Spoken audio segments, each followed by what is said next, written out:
relieved for a while, and in the regular season starting things off. Marcotte getting things started with a base hit.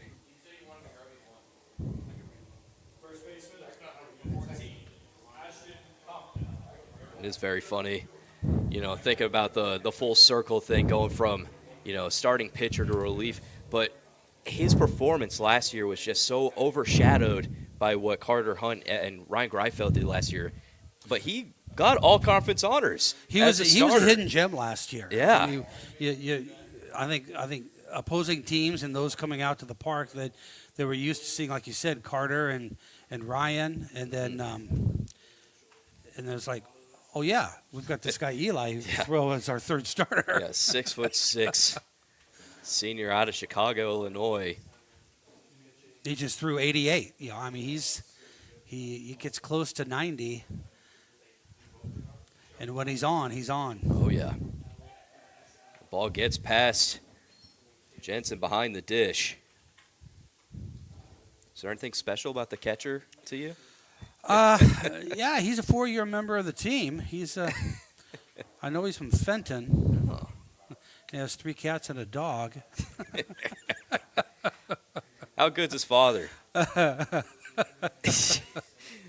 let the laughter speak for itself.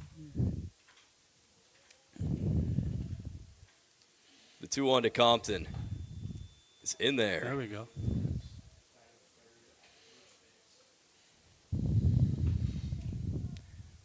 We're seeing a lot of players play out of position. The weirdest one, I think, Dalton Groves over at first. Yes. That's a bat you don't want to take out of the lineup. No. And another senior. The 2-2 tipped, and Compton stays alive. There were preseason or the pregame ceremonies from the first game. There were a lot of names and faces there that we're going to miss next year. Mm-hmm. Well, I mean, you feel it really every year. Last year, a lot of the bats were taken out of the lineup. Oh, my gosh. Evan Evola, R.J. LaRocco, Carl Peters. But it's just so amazing how this lineup, this team, can just replenish hitters. I mean, you take some freshmen like Ethan Wielt or Talon Hutchings coming out of nowhere, earning their spots, and having some of the best batting averages, slugging, everything in the conference. And that's the thing about this team. Everybody stepped up. I mean, I think every starter has had a game. Mm-hmm. And that's what you want to see, especially from a lot of younger players that, like you said, they've got big shoes to fill for next year. 2-2, grounded to second. Toss to one will be in time. That pushes the runner over to third. Right fielder, number 13, Brandon Bradley.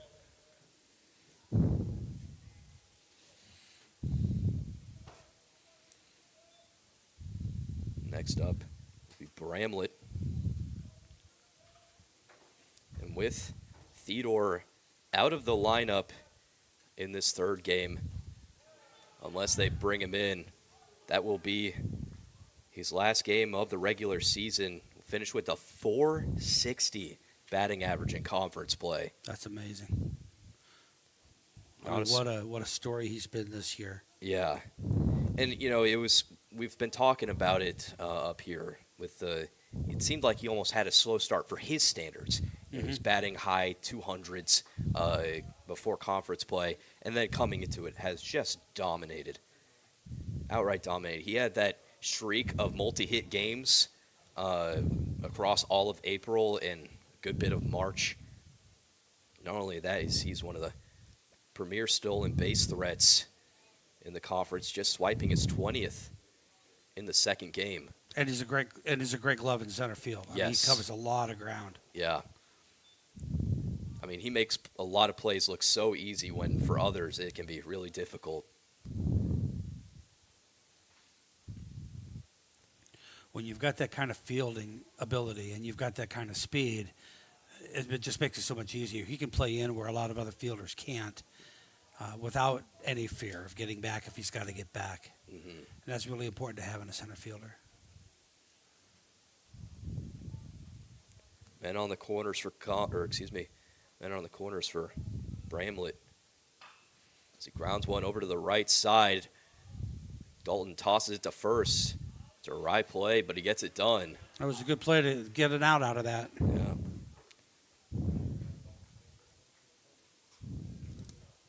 The designated hitter, number 2, Cooper McCoy. Wonder if the turf is still a bit damp from all the storms we've had this past week. You saw Greifeld take a tumble on a bunt in the late innings. Lyon strikes first, bringing home a run. Inning's still not over. Cooper McCoy at the plate. First one will be in there for a strike.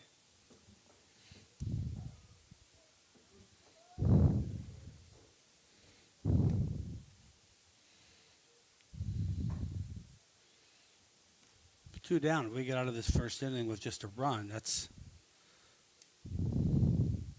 a good start. Ball gets into right field for a base hit. Being waved around, play at the plate. There will be none as it's cut off at first. So McCoy drives in a run on a 2-out RBI single. Now batting for the Scots, the left fielder, number 18, Slade Inman. The baton pass to Slade Inman.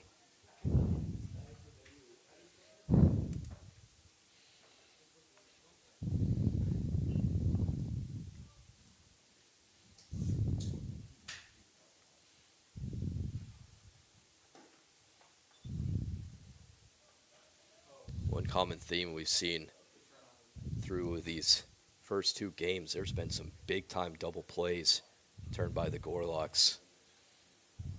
We had the game that just got that we just won. That was fun to watch. Mm-hmm. I mean, it was a number of really, really good web gems.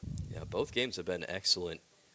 And that's been a little bit of an Achilles heel. I mean, we've had some games where fielding has kind of been a sore spot, but we're shoring that up just at the right time Yeah.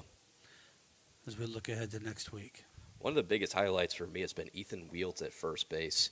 He's been making some excellent plays over there, some great stretches. You know, he's only a freshman as well, so it's just great to see him out there. It was a tough spot to replace Evola at first. Mm-hmm. We talked about, I mean, just the entire infield really just completely changed. It's all new. In the offseason. 3-1 taken outside for ball 4. Inman takes his base, and the inning continues for Lyon. Shortstop, number 5, Jarius Edwards. Jarius Edwards now at the plate.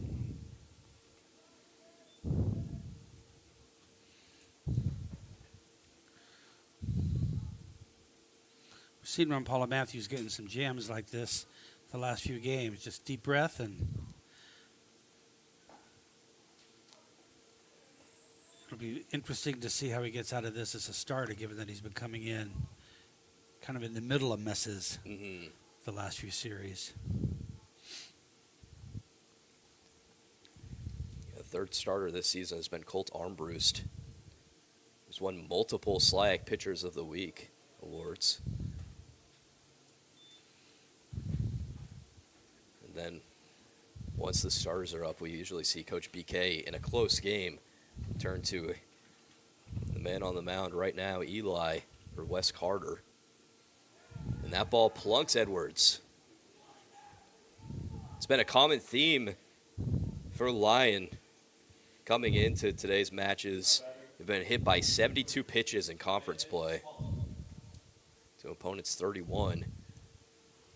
And with Ducks on the pond, we'll have a mound visit.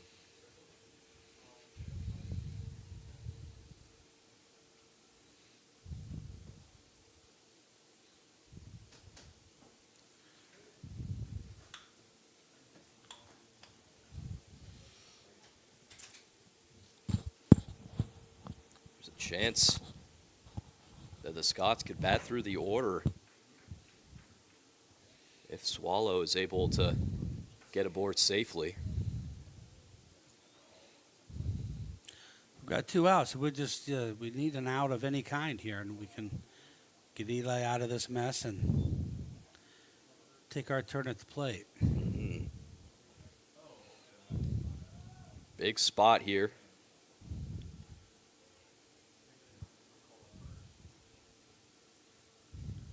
First pitch on the inside. We call the ball. Despite it being a bit chilly, it is a beautiful day in Sauget, especially when the sun's out, countering that cold, cold wind. Sun makes a big difference. I like to sit along the third base line, and when that sun's out, even when it's chilly, it's not bad. Yeah. It's We've had good. very few truly hot days here at the ballpark. You know, we've had some seasons where it has gotten pretty toasty out, but this year's been not so much. As there's one over to short. There we go. Toss it two, and they get the out. But the Lyon College Scots strike first, bringing it home 2 runs, leaving 3 stranded as we head to the bottom of the first. Score 2-0.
Adam Mosier will be the leadoff man for the Gorlocks.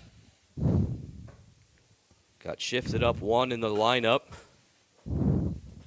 He will face Cale Slayton of the Scots.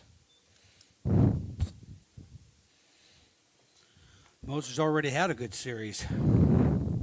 Oh, just excellent. That one almost hits his head. Mosier sent one deep over that left field wall for a homer. Has the outright lead in the slag for homers. As he pops one up in the shallow outfield. Who's got it? Coming in from center to make the catch is Collins. The center fielder, number 14, A.J. Simmons. And up to the plate now, A.J. Simmons.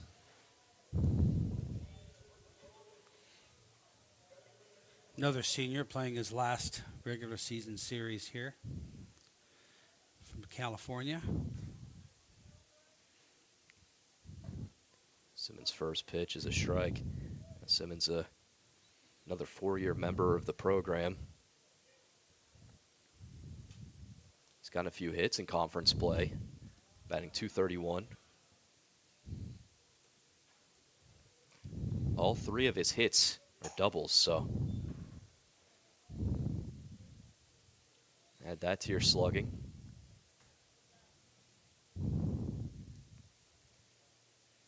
Down the count, 0-2. Here's the pitch. Drills that one up Broadway, and that'll get through for a base hit. The first single of conference play for A.J. Simmons. And he puts himself on board. Now batting, the first baseman, number 13, Dalton Groves. Now Dalton Groves coming up.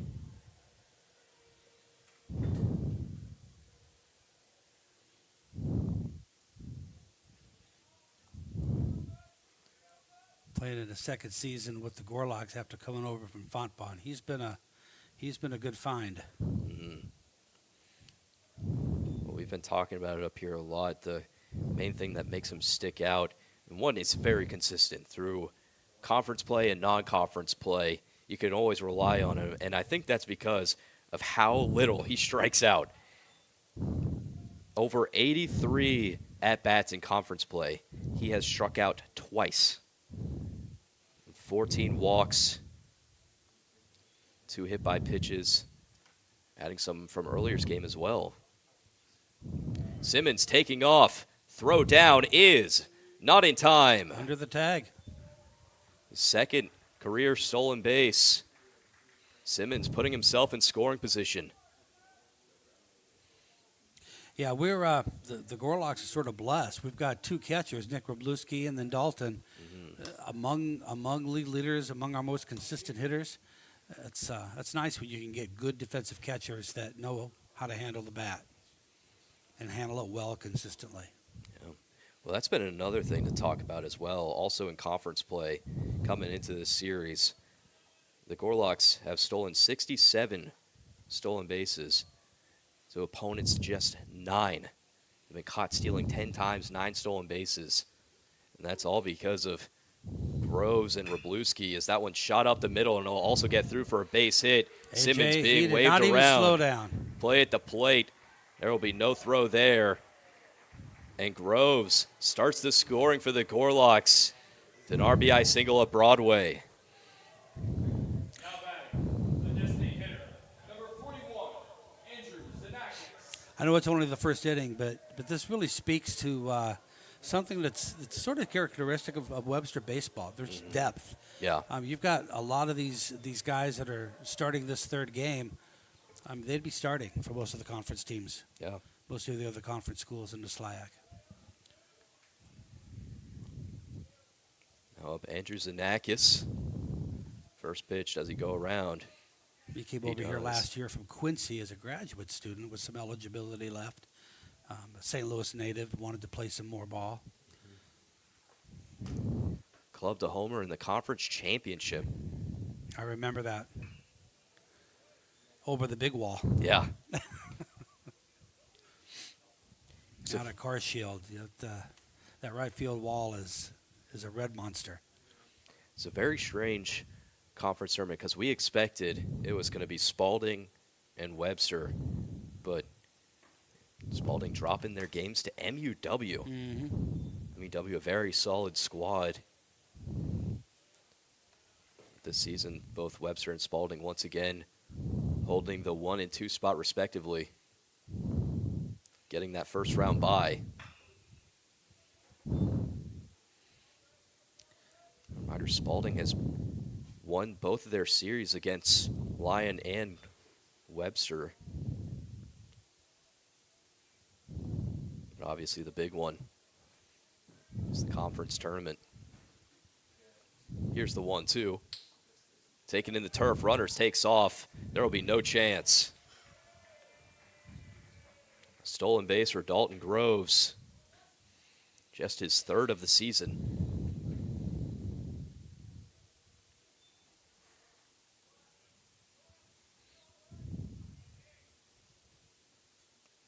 Zanakis in the count, 2-2. Pitch on its way. A shallow pop-up in foul ground. Catch is made. The third baseman, number 19, Reed Nicholas. We were talking about surprises earlier. How about Reed Hippis? I mean, he's made his Again, presence known. Everybody in the starting lineup, they've all had a game. They've all had at least one game this season where they've stepped up. They've been sort of player of the game kind of performance. First pitch popped up in the shallow outfield. The catch is made, but an RBI single from Dalton Groves drives in A.J. Simmons to start off senior day as we head to the top of the second. Score now 2-1 Lyon.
To the top of the second we go. All right, so now we need a settle down inning from Paula Matthews. Oh, Don't say anything, Scott. I'm just Don't gonna say anything. shut up. I'm just going to stay here and pour waters for everybody. You know, it's funny. Matt and I, we got told off by Wes Carter because we were mentioning his hit by pitch total. And every time we do that, apparently he gets hit. He plunks a batter. So it looks like that the same thing continues here for. Well, for with Eli. Wes, couldn't happen to a nicer guy. Right? Oh yes, yeah, of course. I believe we have the West Cam going today. We've made an overlay titled the West Cam. That's very We have our nice. cameraman Kyle Kanikram zooming in on him whenever we get the chance in the middle of the innings. He's a celebrity around these parts. He's ahead on the count early here. Let's turn two or at least get this hitter out. Yeah, Marcotte, the leadoff man.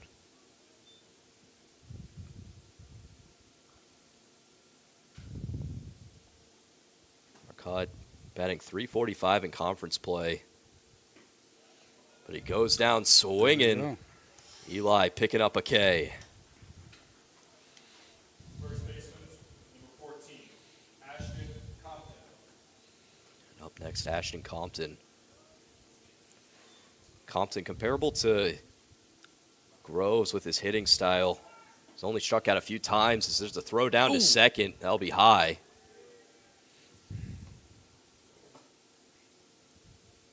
Collins taking second.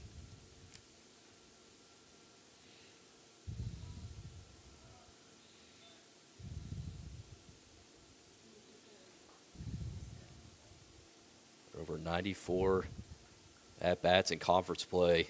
He struck out just 5 times. Greifeld tacked on another to that total in Game 1 today. If you didn't watch that first one, Greifeld went 9 innings strong, giving up just 2 runs. We definitely saw the hunted Greifeld that justified their being preseason All-American choices this weekend. And need to keep that groove going into next weekend.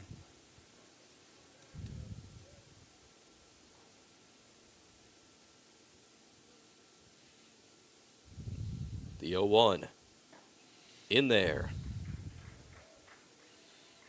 Yeah, we saw some relief pitchers warming up when Gorlocks were in some hot water going into the 7th. But Greifeld stays strong, and a pitch count is simply just a number for Greifeld. We've seen him go into the 140s, 150s. Merely a suggestion. Well, and now that he's got 5 or 6 days to sit, that also helps. Absolutely. Compton down the count 1-2. Here's the pitch. Inside. Collins nearly halfway down the line.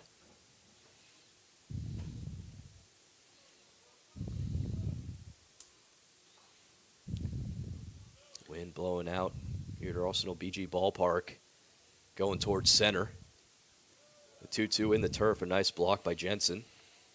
Well, Paula Matthews is trying to cheat those corners, and he just can't quite get it done so far. Mm-hmm.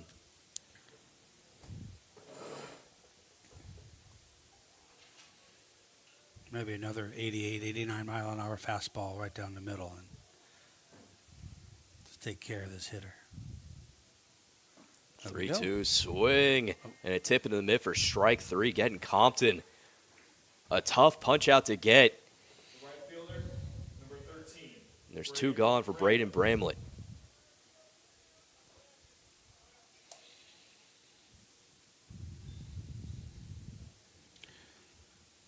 Bramlett, one of the 3 hit by pitch victims so far in this first inning.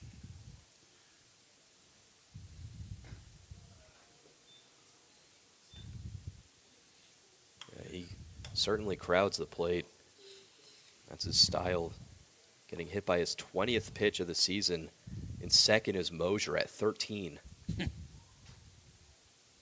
Simply not even close.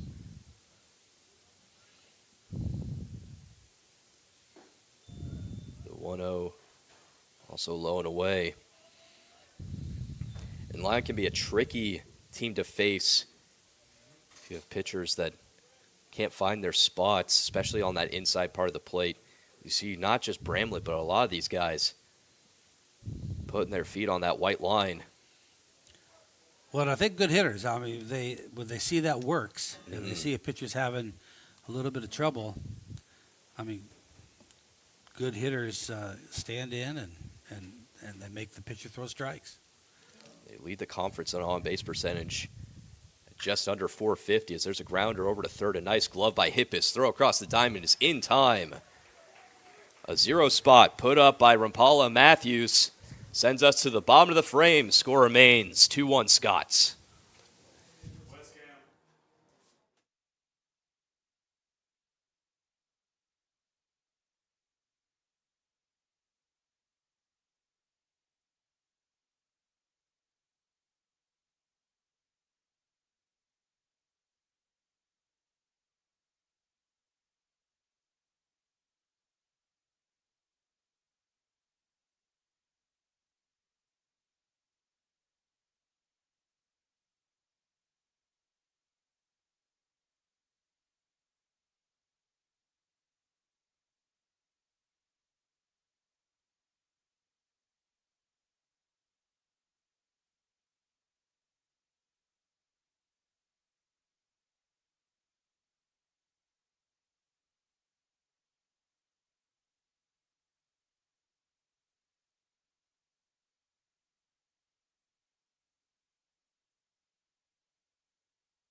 Noah Jensen leads off the bottom of the second. Cale Slayton to his second inning of work. First pitch popped up on the left side, out of play. You know, it's a little ironic. We talk about A.J. Simmons, both of his hits being doubles. Both of Noah's hits are doubles, and they're roommates. Yeah, That's just it's baseball. fun fact. Don't know what to do with it, but fun fact. If we don't go by qualified numbers, Jensen currently leads the team in batting average in conference play, 667, and slugging at 1,300. Some sustainable numbers. Those are I'd MVP say. numbers. That's Hall of Fame numbers. Yeah. Behind in the count early on this one, though. 0-2 to Jensen. Here's the pitch. Puts a charge into that one. Another souvenir towards the kid zone. It's almost 3 years ago to the day, senior day, his freshman season. Getting his first plate appearance, walked, and then his first AB, slamming one over the left field wall. And now, just a few years later, coming up and starting on senior day. He steps back in at a 1-2 count. Here's the pitch. Curls in there for strike 3. A backwards K for Slayton. There's one gone. The left fielder, number 7, Jonah Taylor. So now it's up to Taylor to get it started. Taylor came in to pinch run for Nick Wroblewski. Helped manufacture another insurance run for the Gorlocks. One that they would eventually not need after Greifeld shut the door. 0-1 swung on and missed. Yeah, I don't think Greifeld was going anywhere in that last game. He was. I don't know how you tell Bill Courage no, but I think Greifeld might have. Yeah. He certainly earned it.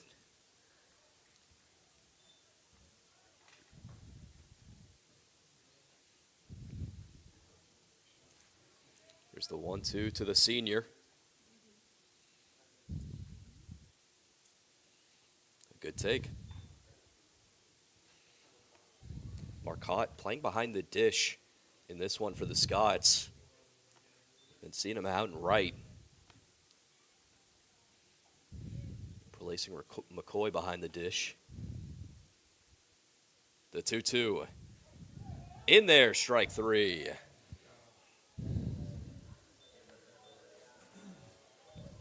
So back-to-back backwards Ks for Cale Slayton. Up steps Talon Hutchings.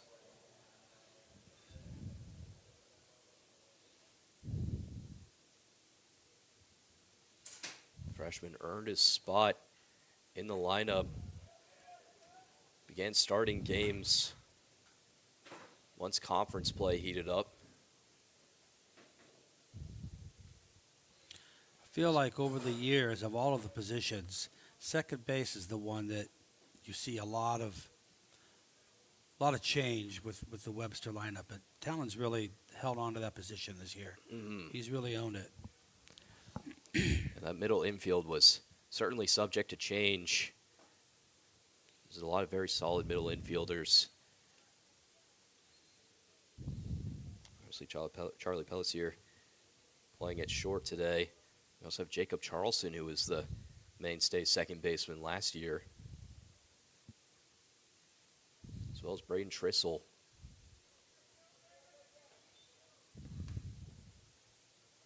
Hutchings in hitter's count, 3-1. Gorlocks looking for a base runner on the inning. The delivery. Down the gut.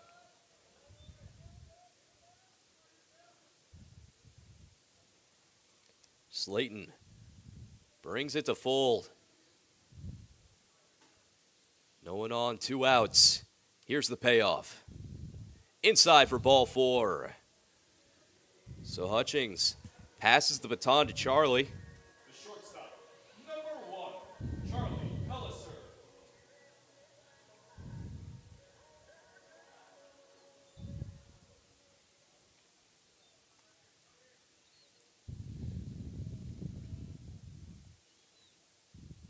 Be a good time for Charlie to heat up here. Definitely. He's been putting a good bat on the ball these past 2 games after getting the start. Well, nothing's come up for a hit. He's been doing pretty solid at the plate. Just need to find some outfield grasses. There's a back pick to first, but no dice.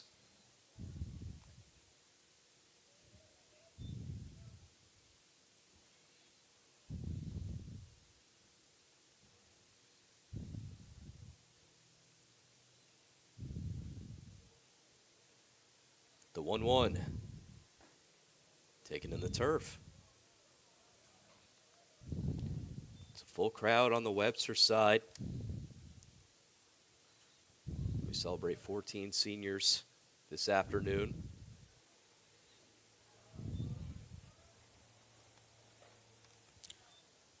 Twos across the board. If we get Charlie on base, that brings Moser up, which is always a threat. 2-2, sky high into center. Could be in no man's land, but hangs up just enough for Collins to run in and make the catch. So both teams putting up a 0 spot in the second. We head to the third in a 1-run ball game.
Tyler Hahn leading off the third. First pitch from Johnson will be a base hit into center. Hahn continuing his hot streak. Designated hitter, number 2, Cooper McCoy. Colin Johnson, the new Gorlock pitcher, starting out this third inning with giving up a hit. Johnson, one of our seniors, being celebrated today. Last time on the mound here at Arsenal BG Ballpark, closed out a game against Eureka.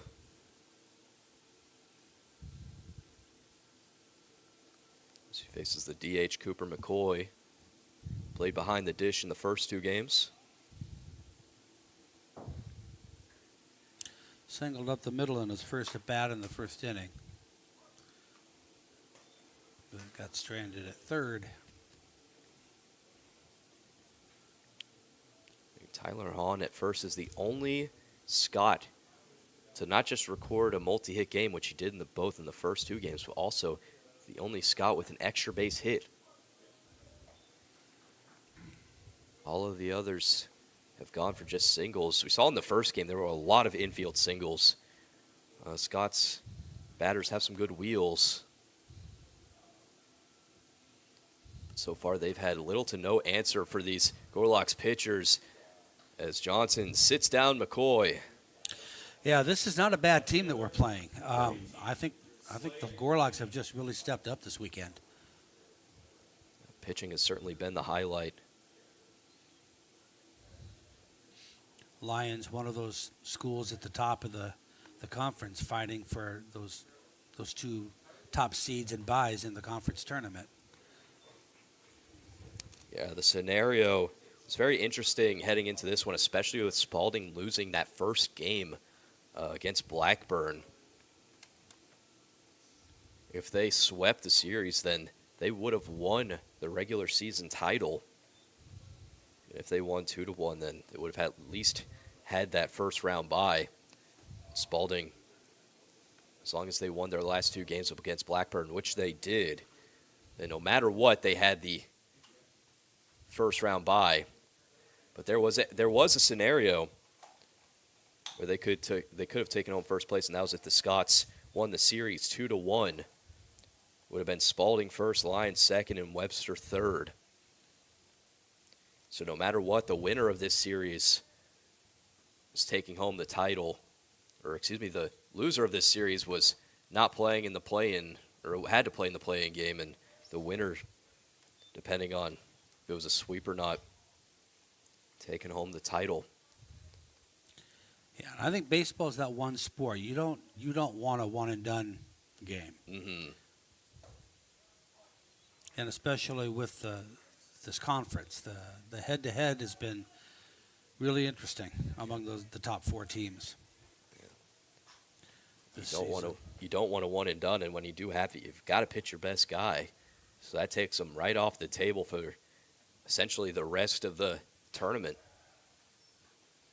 Yeah, if they do throw maybe Saturday of the tournament, they're on a short leash. Mm-hmm.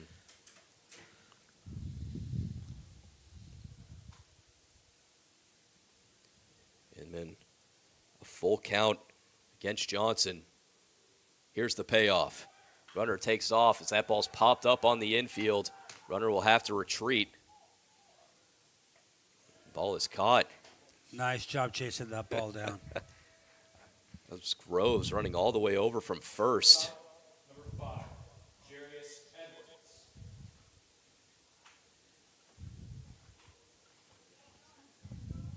The wind certainly not helping these players on those fly balls. Guess it's nice to know that Dalton's got another spot he could play if he ever got tired Find of yourself there, yeah. crouching down for a game. That was a great play.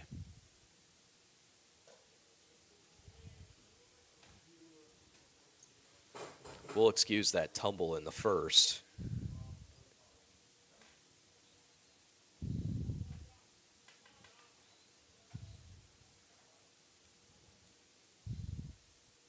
So 2 gone for Jarius Edwards. Here's the 1-0. Taken inside.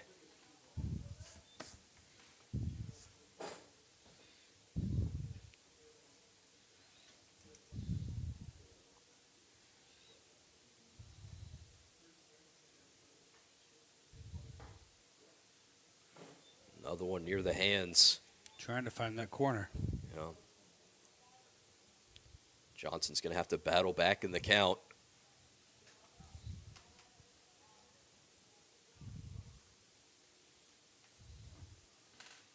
There's a strike. Even with a man in front of him, Edwards is not a man you want on the paths. He's the only player in the conference to steal double-digit bases and not get caught.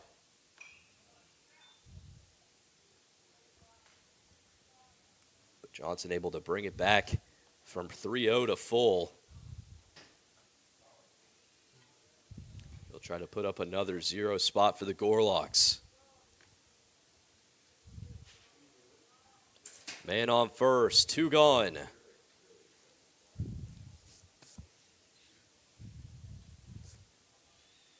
Here's the payoff. Chopped foul.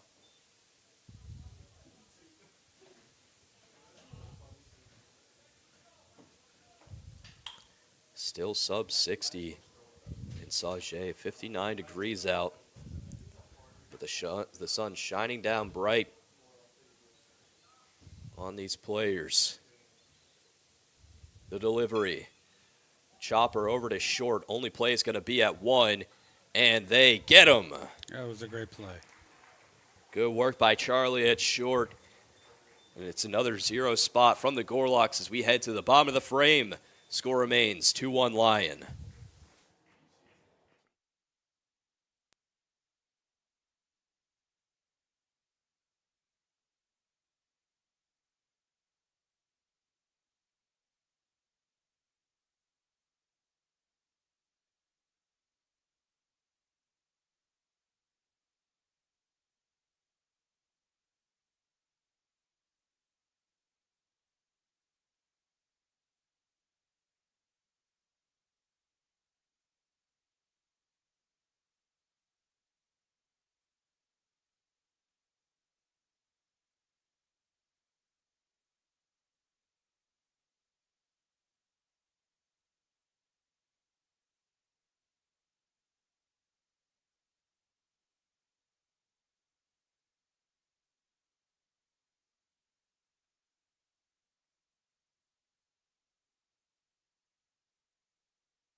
For the Gorlocks, the right fielder, number 9, Adam Mosier. Gorlocks, second time through the order against Cale Slayton. Adam Mosier at the plate. Nothing like having one of our most consistent hitters trying to start things off here and put some runs on the board. A new spot for him in the lineup, replacing Theodore in the leadoff spot. But he ranks 9th in batting average in conference play. 7th in on-base percentage. That one goes off the tail of the bat. Throw to first is in time. I believe that one went off the bottom handle. I think it did too. Yeah. Don't see that happen too often. Number 14, AJ Simmons. Try to check his swing. It was half a second before he'd realized he'd put it into play. It's more impressive than anything. It's hard to do that if you even tried. It's like laying down a bunt. One gone for A.J. Simmons. Simmons singled his first time up. He's our 1 run scored.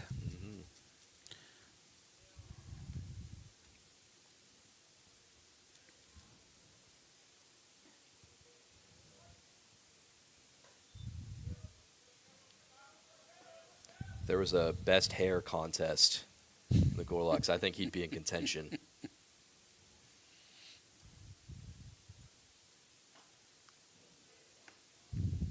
He's kept his look consistent as his time here as a Gorlock as well. He really has.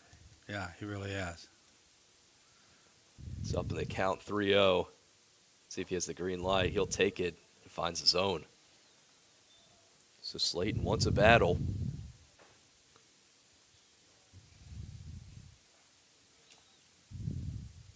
The 3-1 to Simmons.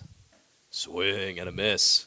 After sitting out nearly all of last season with an injury, he's not had the moments that he would have liked to have had this last year, but he's made the most of them when he's gotten a shot. There's a slow roller over to the left side. There will be no chance. Lightning speed down the line. Simmons gets his second hit of the day. First baseman, number 13, Dalton Good things happen when you put the ball in play. Dalton Groves knows just that as he comes up. Getting some deja vu.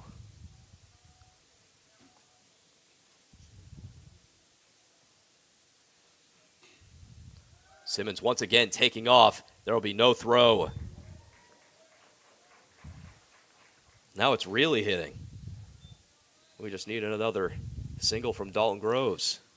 Tell you, if you put that hit in the outfield, AJ's doing exactly what he did the first inning. Mm-hmm.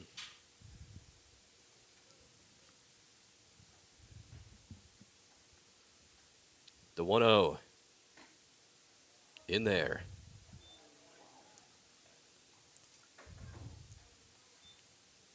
Nick Grabluski had an excellent game one, went 3 for 4 with a homer. But Dalton Groves, despite going 2 for 5, all of his outs were line outs. First one was on this pull side. His first at bat, as he almost leans into that one. But then the rest of the balls he put in play went oppo, out to right. And then he kept that up with a 3-run shot in game 2 this afternoon.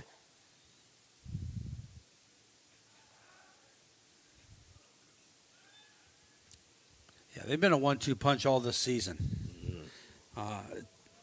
Swapping off a DH and catcher until Nick went down a couple of weeks ago.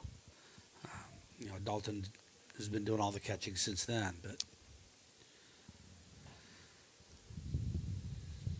Simmons taking off for third as that ball skips in front of the plate. he had a great lead. Yeah. He was halfway to third before that ball hit the plate. So Simmons travels the world with his third stolen base through 3 innings, making the most of his start. A sacrifice opportunity for the Gorlocks. The 3-1 slow tapper foul. Just running it out in case.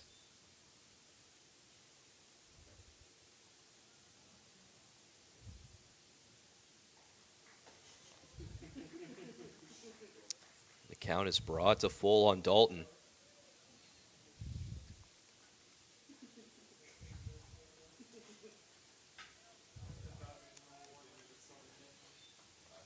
They're playing him straight away.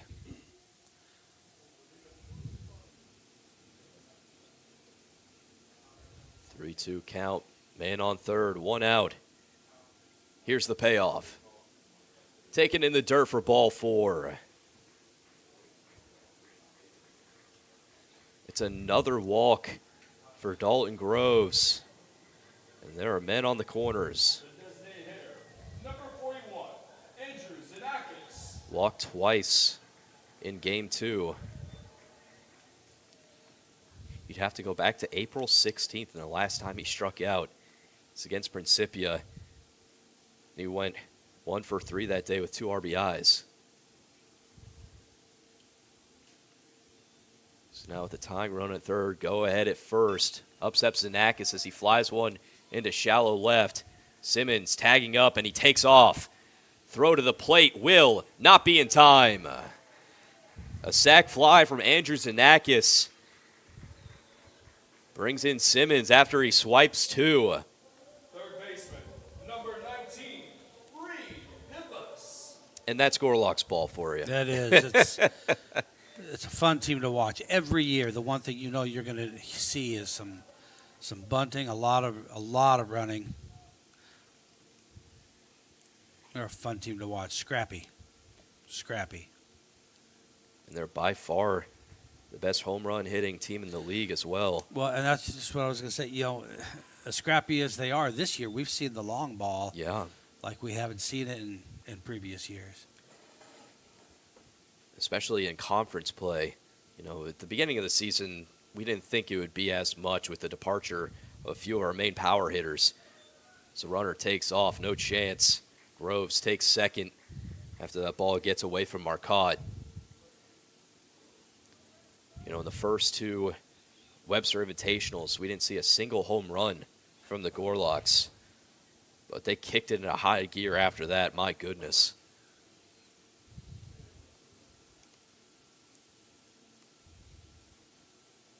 Man at the plate contributing to that yesterday. He takes a big hack. Yeah, we didn't have the pre-conference success that I think everybody would have liked, but what we did do is play some tough teams, and that always makes a difference. And Yeah. we were ready. Yeah, we were for conference play. The 1-2, another one in the turf.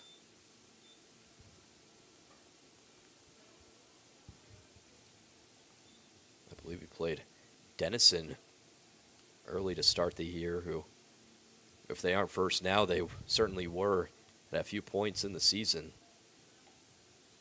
I didn't realize Andrew Fazio was on Denison now. Former I don't think I did Gorlocks either. catcher, yeah. Yeah, I don't think I did either. I was going through the lineup. He's the starting catcher for Denison. Former Gorlock. I was saying to myself, hey, I remember that name, and I text Wes Carter. I was like, hey, is this the same Fazio? The payoff, sharp grounder to the left side. Stays fair. Halfway down the line is Groves, and they get him at first. So that'll do it for the inning. But a sac fly from Andrew Zanakis brings in A.J. Simmons after he swipes 2 bases. And we're all knotted up as we head to the 4th. We'll be right back.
Here to kick things off on the top of the 4th, Landon Swallow.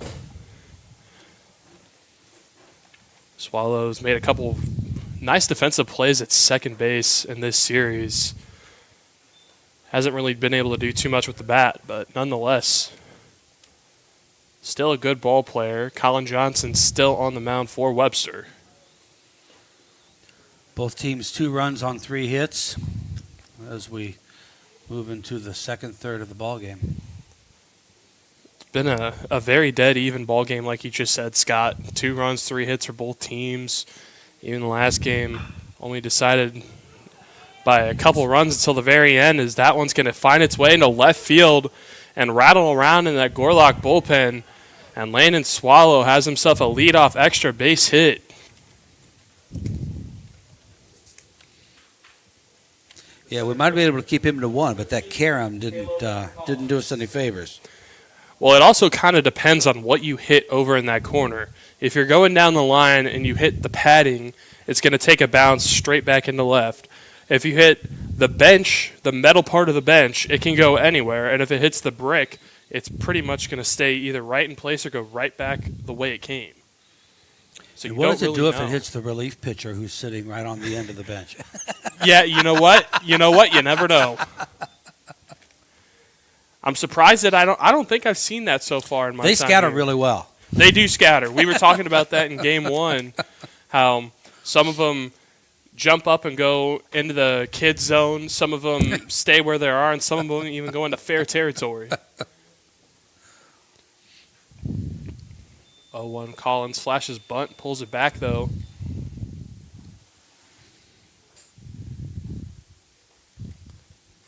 Collins, the 9-hole hitter. Looking to try and advance the runner any way he can. 1-1. Collins able to put it down. Hip is charging in. Throw over to first. Going to get past Groves and find its way into the bullpen. Swallow will score, and Lyon will reclaim the lead. Now 3-2 Scots. We've seen a couple of those go in favor of the Gorlocks, but now finally one in favor of Lyon. Yeah, that was a tough throw to make, but probably a play that should have happened. Eli Marcotte, the leadoff man for Lyon, gets another chance. Another flash bunt. Marcotte tries to get it down, will not be able to pull it back in time. Corner's playing in.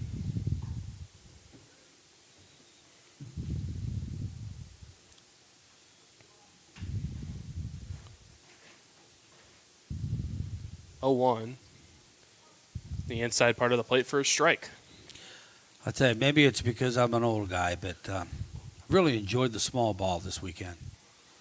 Yeah, small ball, it's not as flashy as all the home runs or extra base hits that we're used to seeing, but it's fundamental baseball. And it's a nice change from the norm nowadays where everyone's trying to hit home runs. As that one just barely going to be low of the zone.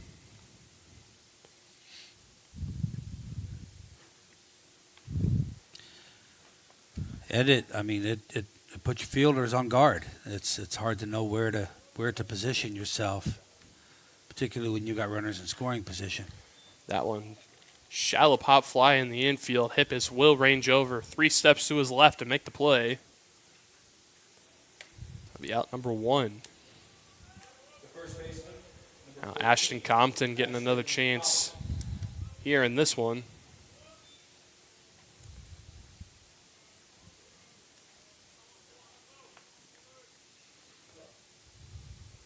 Fresh arm warming up in the bullpen for Webster. First pitch just outside and low.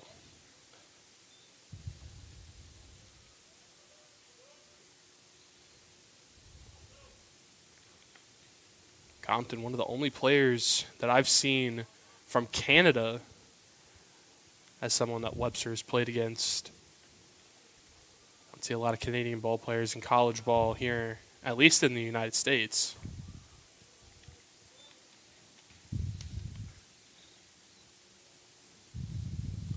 Johnson quickly follow behind 2-0 in the count.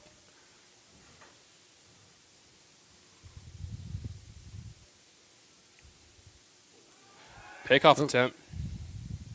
Not going to be in time.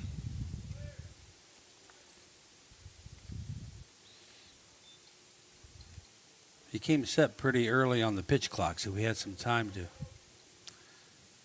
lure the runner a little bit, but Collins was not having it.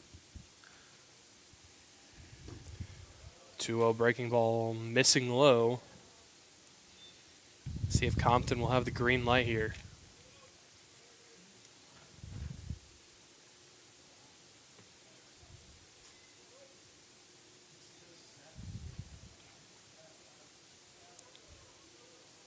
Three-0 from Johnson. Missing ball 4. Compton paused for an extra couple seconds, making sure that that was a ball. And he'll make his way to first. Now batting for the Scots, the right fielder. I wondered if maybe he had come around, but I guess the umpire thought he had checked his swing. And that will do it for Colin Johnson. As a new arm coming in for Webster. We will be right back after the pitching change.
Back here after the pitching change for Webster, Shane Lejeune-Diacutis, the new arm on the mound, another one of our seniors that we're honoring here today.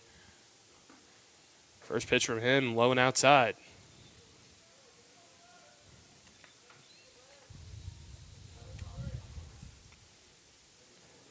I remember my first ever class I had here at Webster. It was a class with you, Scott. It was me and Shane sitting at the same table in that big room right there at the entrance of Sverdrup Hall. I remember it very vividly.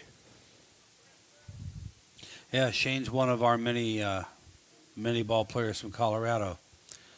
Found his way to Webster Groves, Missouri. Yeah, it's very interesting that we've had such a pipeline from Colorado as that one hit the hip is play at second is made, but no throw possible to first.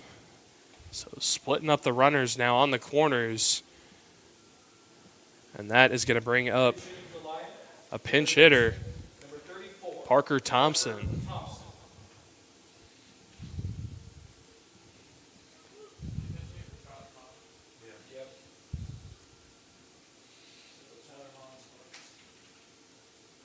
So now let's see if Lejeune-Diacutis can get us out of this jam. Runners at the corners. First pitch. Breaks its way in for a strike. Wouldn't be the end of the world if we could get out of here with just having given up one run. Wind still blowing dead out to center. Now, of course, as soon as I say that, switching over to left. It's just how it seems to go. The announcer jinx once again. That one's just missing outside.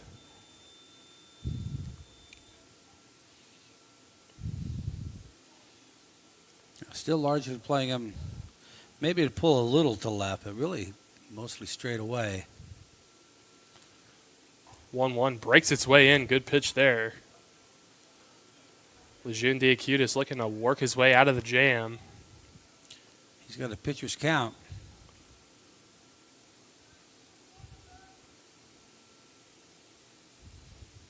Runner taking off. And get a free base out of it. Lucky he didn't balk there, Lejeune-Diacutis.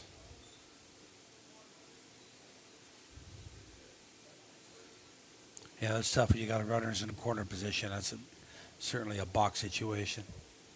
Did a good job of coming off the mound, or coming off the rubber first. 1-2 just finds its way in. Lejeune-Diacutis shuts the door. Lyon able to tack one on and reclaim the lead. It's 3-2 Scots.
Here to lead things off here in the bottom of the fourth, Noah Jensen. Scott, this is senior day for your son Noah, getting to watch him play in his senior day, being here in the broadcast booth and in the stands eventually. How does that feel? It's pretty cool. I mean, all these players, you watch them for 4 years, and I've been fortunate to have a lot of them in class. It's it's like it's a sad joy.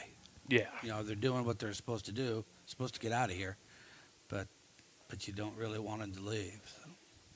And the times go way too fast as Jensen's going to get plunked. Gets him right on the back, and he'll take his base. Put a little dirt on it, he'll be fine. Now up for Webster, Jonah Taylor. Jonah Taylor. Taylor, another one of our seniors. And when you got 14 guys Yeah. who are ending their regular season with their last regular season with this team, that's a lot of people that have put in a lot of blood and sweat and tears for 4 years or more. I say it's a very large number, as we're going to have a pitching visit here from Lyon. Try and calm down his pitcher.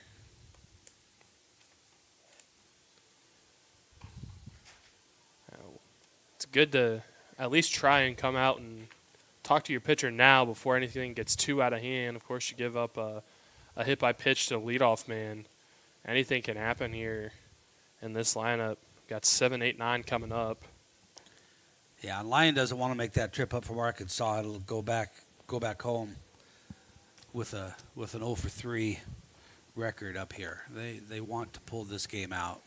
Yeah, if anything, it'll give them a little bit of momentum heading into that play-in, where they're going to be taking on one of the, I believe they will be playing the 6th seed.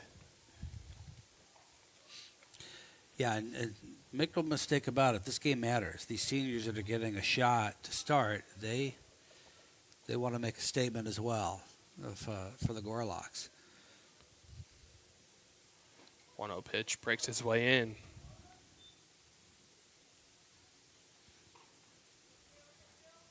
Short lead over at first by Jensen. 1-0. Taylor, deep left field. That could It's go. back. Could go. And it's gone! Senior day slam for Jonah Taylor. 2-run shot, and the Gorlocks are going to reclaim the lead. It's 4-3.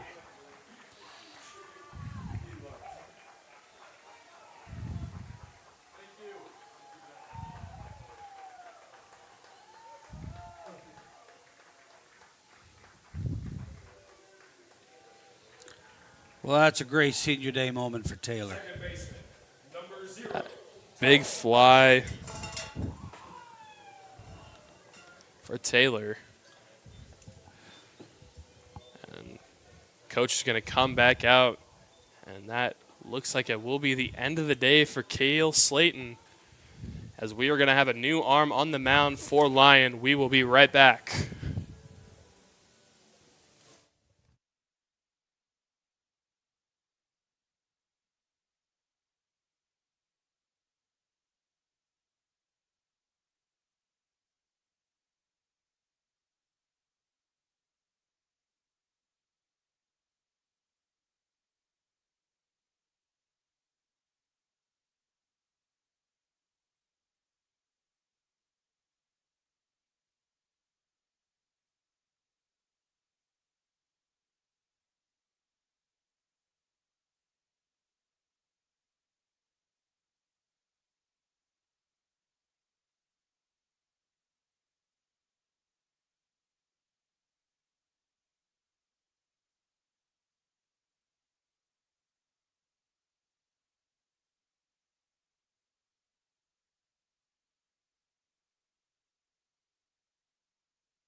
Back after the pitching change for Lyon, Carter Spragey, the new arm on the mound, as Talon Hutchings gets another chance at the plate.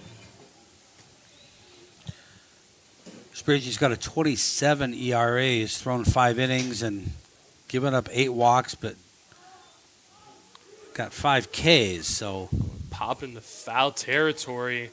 A good play there to range back and make the play by Compton. That'll be out number 1 The shortstop, number as 1, Charlie Pellissier Pellissier. will be the next man up for Webster.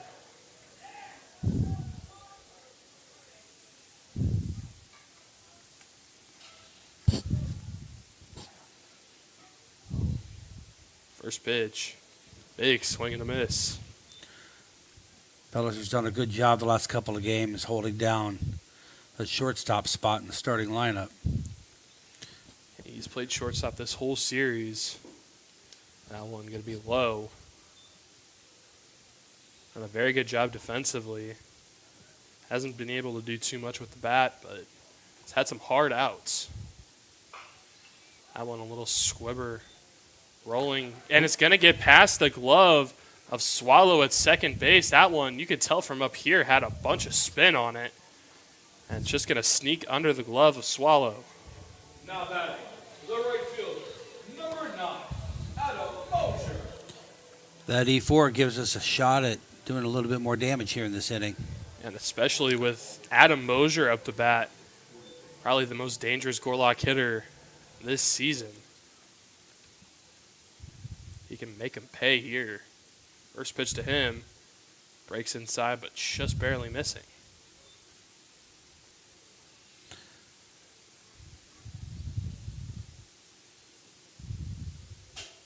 Still just 1 out. 1-0 pitch, going to bounce in front. Good block there by Marcotte.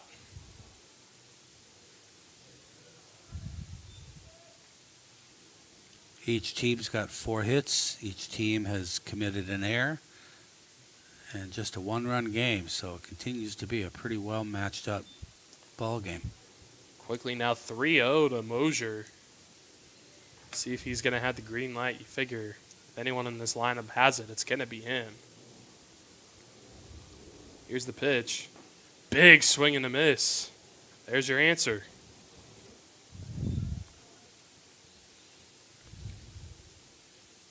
Still a hitter's count for the Gorlock right fielder.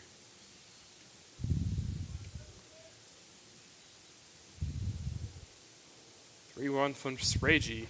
In the dirt, ball 4. So a free pass there given by Spragey, and A.J. Simmons has a chance to do some damage here. AJ has had a day. He's 2 for 2, 3 stolen bases, 2 runs scored. He would love to continue. Had his first non-double conference hit today in the last game of the regular season. First pitch. And still found second base and more. Exactly. Got to be low. Just wait for the right pitch. Figure with Spragey's control issues that we've seen from the stat line, Gorlock's going to be very patient here. 1-0, once again in the dirt.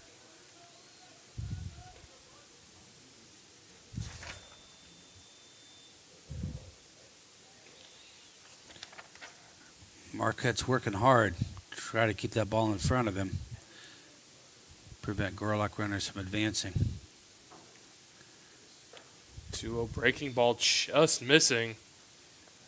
Simmons thought it was going to hit him. So it curls back in, but nonetheless, 3-0 count to the Gorlock center fielder. Here it is. Big swing and a miss.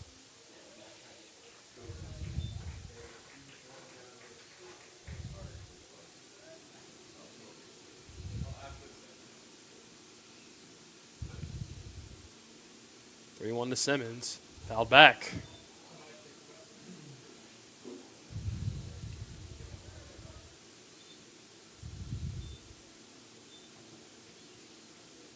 Now Simmons getting a full count.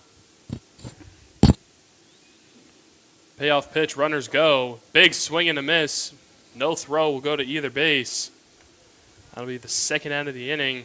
But now 2 in scoring position for Dalton Groves. Now batting, the first baseman, number 13, Dalton Groves. Dalton 1 for 1, also a walk. And a stolen base on the day. So he's seen second base twice in both First of pitch his to plate Groves appearances. is going to go behind him. It's a duck out of the way of that one.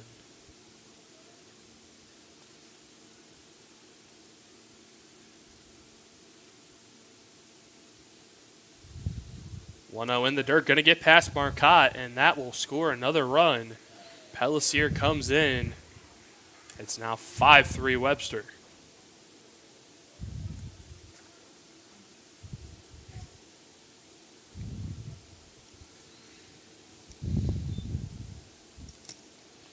Marcotte's done a good job this game of keeping a lot of these pitches in front of him. One gets away, and that one's going to be tap foul. And a good play there by BK at third.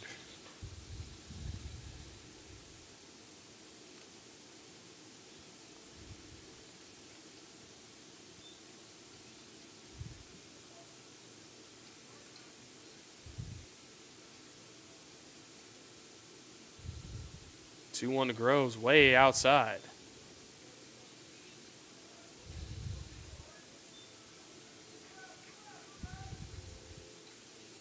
Groves still ahead on the count.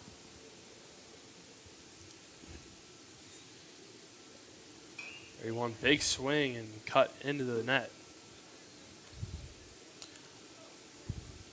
Bit of a hole up the middle, but other than that, outfield is playing him straight away.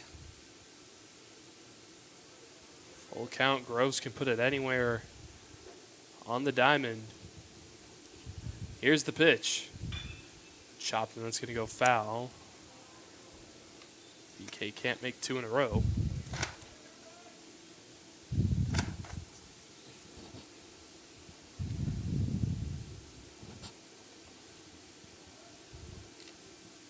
Seen a lot of clutch moments from Dalton Groves this year. Mm-hmm.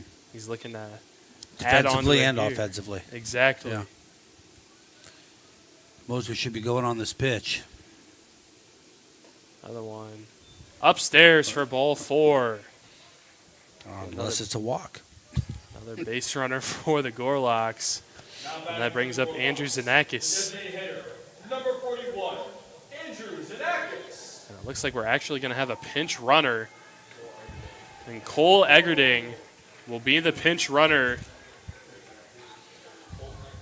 for Dalton Groves. Coming in a pitch run from Webster, Cole Eggerding. Cole, normally on the bump, gets his chance on the base paths.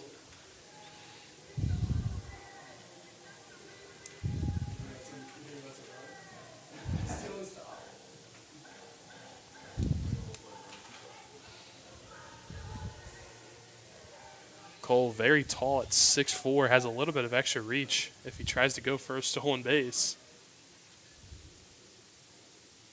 First pitch hits the outside part of the plate.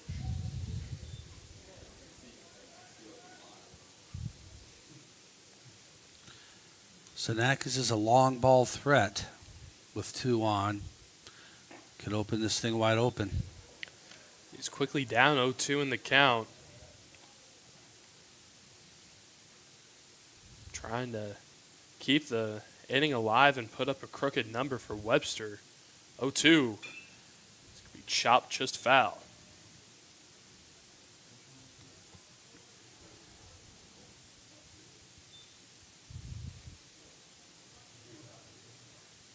So Spragey will try it once more. The 0-2. Way outside.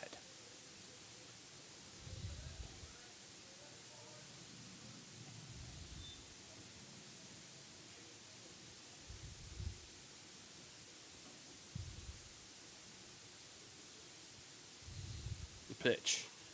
Just barely gets a piece of it.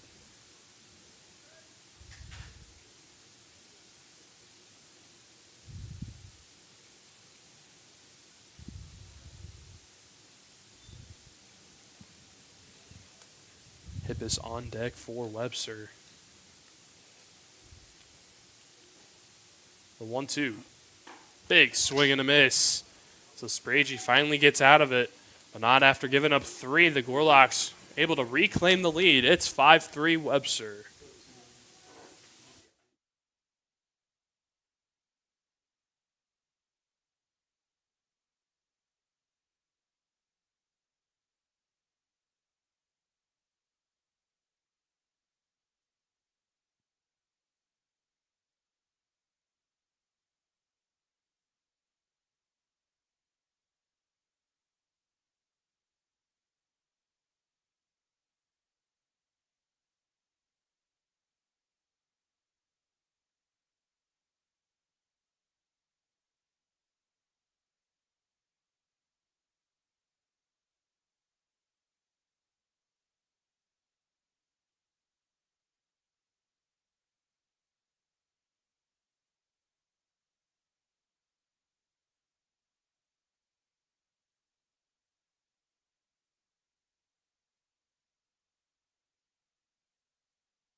Back to kick things off here in the top of the 5th, Cooper McCoy.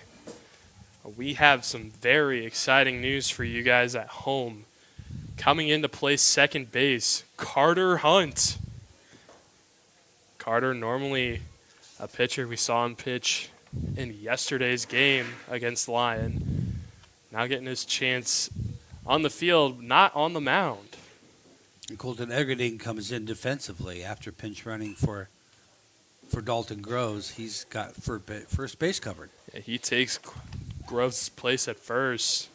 It's nice to see some of the pitchers on this team getting an opportunity to play out in the field and maybe getting that bat. As Kellen alluded to in game 1, maybe getting an opportunity to Ben Kowalski this thing. And it looks like that is coming to fruition here. Lejeune Diacutis still on the mound for the Gorlocks. The 2-1 to McCoy. It's going to hit him, but did he go around? Looks like he did. I don't Might have think got he him right wanted- on the knob of the bat. Yeah, he didn't want to foul that off, but Shane got lucky. Honestly, if it's up in your hands, you kind of want to foul that off. You don't want it to hit your hand and break Well, it. that's fair. The 2-2 outside.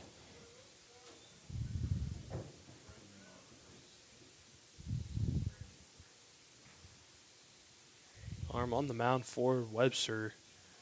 Or in the bullpen. My apologies. A full count pitch.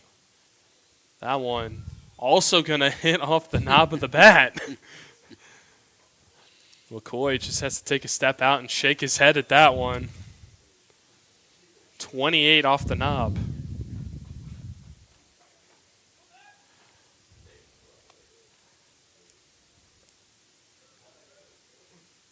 Another 3-2. That one stays inside. He makes sure to pull the bat back. And McCoy will get his base. Now batting for the Scots, number 18, Slade Inman. Slade Inman, next man up for the Scots. So Lions starts this 5th inning with a runner on, trying to get him back. Some of those runs that they lost when the Gorlocks put 3 on the board in the bottom of the 4th. That one fouled off on top of the team store there and left.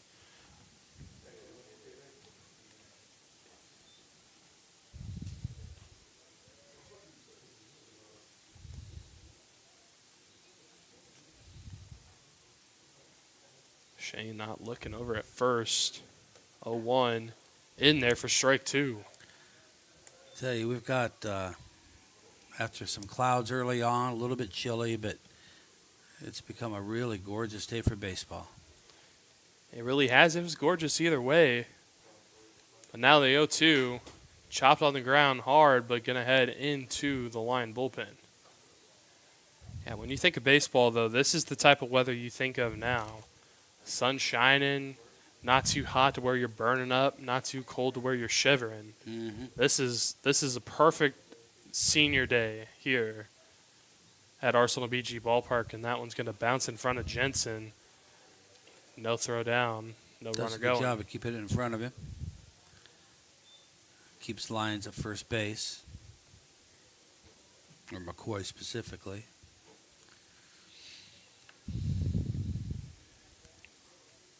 The 1-2. In there, strike three. Just clips the outside part of the plate, and Inman cannot believe it. And it looks like that will be the end of the day for Shane Lejeune-Diacutis. Another mound will come out for Webster, and we will be right back.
Now back after the pitching change for Webster. Not a name that we thought we were going to see on the mound, but it's Quentin Johnston. Johnston, normally seen as a middle infielder for the Gorlocks, getting his first pitching appearance of the season. Jarius Edwards going to be at the plate. The 1-0. That one sky deep into left field, and that ball is way out of here. Jarius Edwards, his third of the year, and that is going to tie things up. It is now 5-5. There was no doubt about that as soon as that left the bat. That pitch basically straight down the middle, and Edwards able to crank that one way over the left field wall. Got off the bat about 95 miles an hour. It had a one-way ticket. And that's going to bring up Landon Swallow. Swallow, second baseman now for Lyon College. First pitch. Going to get past Jensen.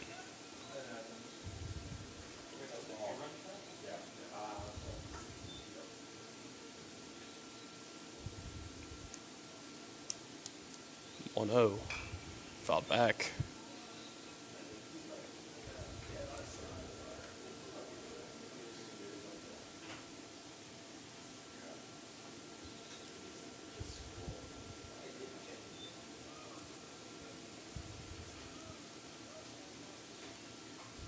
1-1 pitch, line towards the Gorlock bullpen, and caught out there off a hop. Nice play there. A lot of the times you see the scattering going on, like we were saying that time. Not a lot of movement, even though it was hit 100 miles an hour off the bat. 1-2 pitch, just missing. Yeah, I guess the thought was enough people on the bench had a glove, so.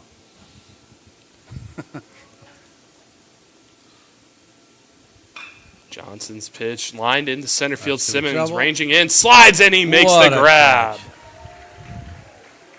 A nice play from A.J. Simmons, and that's the second out of the inning. Center fielder, number 15. It's going to bring up Caleb Collins, the 9-hole hitter. AJ making the most of his start today. It's a beautiful catch after a good game so far at the plate.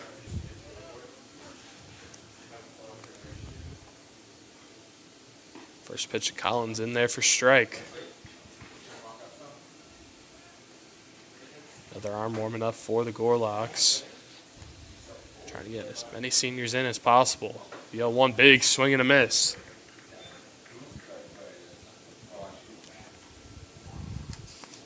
Johnson looking to try and get out of this one. The 0-2 in the dirt. Johnson still ahead in the count. Would love to get out of this with just the tie. 1-2 checks the swing. Did he go around? He did! Quentin Johnston able to strike out Collins to end things here in the top of the fifth, but not before. A 2-run shot from Jarius Edwards ties things up. It's 5-5.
Hippos. Reed Hippis, the one to lead things off in the bottom of the fifth for Webster.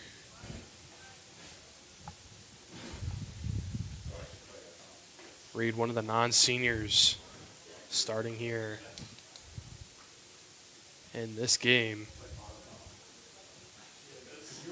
Looking to try and lead things off well for the Gorlocks. That one's fouled off quickly now, down 0-2 in the count. Reed's certainly a big contributor to the Gorlocks clinching that regular season conference title this afternoon. He's had a good season. The 0-2 from Spragey. Breaking ball missing outside and low. So Matt, we're saying goodbye to 14 seniors, but we're saying goodbye to a couple senior broadcasters too. Yeah, today is me and Kellen's last game on the mic as students. Of course, Kellen going off to ESPN Wichita. Me, I'm taking the summer off and then working for Prepcast around the St. Louis area. And who knows, I might be back in a Webster booth sometime next year if I'm needed. Well, that would not be the end of the world.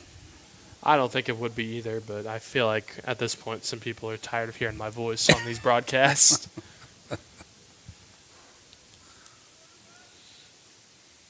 Well, you both had a good run. It's been fun listening to both of you doing a lot of sports, a lot of our Gorlock sports this year on Gorlock Sports Network. 114 off the bat from Hippis. Going foul.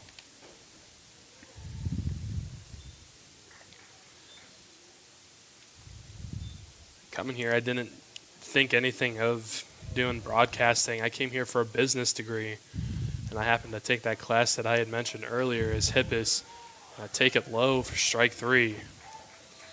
Happened to take the class, and you had brought up something about how the Gorlock Sports Network was needing broadcasters, and I signed up, and ever since then it's been a great experience. No looking back. 6, Noah Jensen. And now your son, Noah Jensen, getting another plate appearance here. Noah's been hit by a pitch, and he's been called out on a strikeout in the first inning. So he's still looking for his first hit today. 0-1 foul tipped. Quickly 0-2 now down in the count.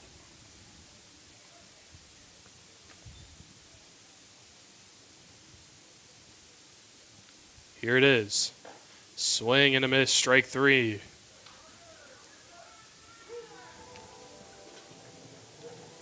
Now back, the left fielder, number 7, Jonah Taylor. So Jensen sat down. Jonah Taylor up once more, had a home run in his last at bat. First pitch in there for a strike. Spragey trying to make quick work of the Gorlocks in this inning.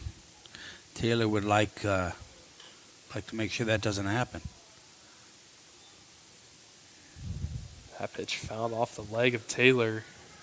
He's going to take some time outside of the box to. It looks like it recoup. was right off the shin, or maybe just over the side of the shin, but that's not a lot of cushion there. Yeah, not a good feeling whatsoever. Spragey gets set, the 0-2.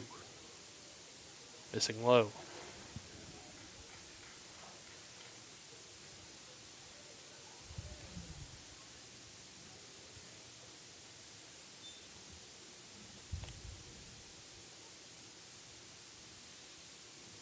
One, two, almost gets Taylor right in the back. Just Deuces are wild. Out of the way. 2-2. Checks the swing. Did he go? He did not. Was barely able to hold up in time, and now he's got himself into a full count. First base umpire took a minute to think about that. That was close. It was very close. Let's see what he can do with it here. Swing and a miss.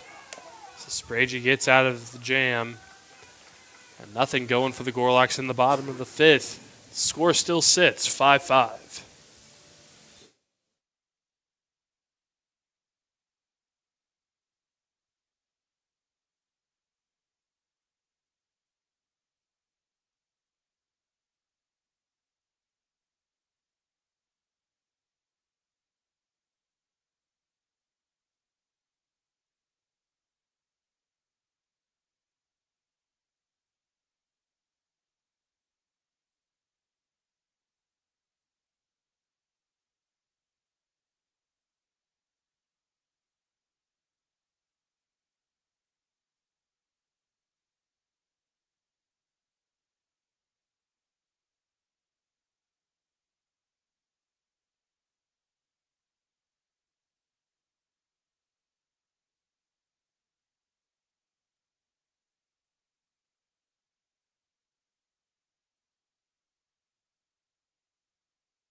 The leadoff man for Lyon will be the leadoff hitter here in the top of the 6th, Eli Marcotte.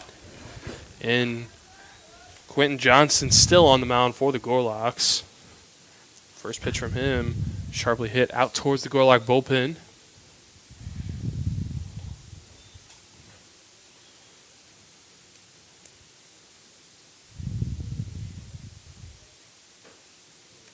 Now that the pressures of the games earlier today and yesterday have lifted, it's been a very enjoyable ball game here in this final game of the regular season. It has been, yeah. It's and some fun. You know, we got some pitchers out in the field and got some infielders on the mound. Simmons ranging over to his right and making the play for the first out of the inning. As we mentioned earlier, Carter Hunt playing second base right now. Cole Eggerding over at first. And Ashton Compton stepping up to the plate. First pitch, chopped on the ground and gonna head foul. Compton's 0 for 2 with a walk on the day, so he also still looking for his first hit.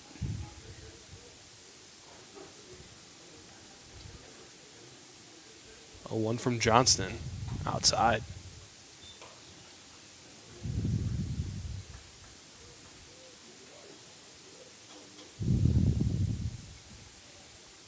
One pitch laced out towards the left field. A long run for Taylor. He's not going to be able to get there. Going to head off the Pepsi sign and left. Compton heading to second, and he'll be there standing up. Ashton Compton, 14th double of the year for him. And Braden Bramlett now up for the Scots. I was just getting ready to say only 2 hits from the Scots in their top 4 in the lineup today, but Compton must have known I was going to say that. It's like he was reading your mind. See, now you get to experience firsthand the announcer's curse. I heard your first little bite of it, talking about hit by pitches, and then Yes. immediately, that as you're saying it, someone gets hit by a pitch.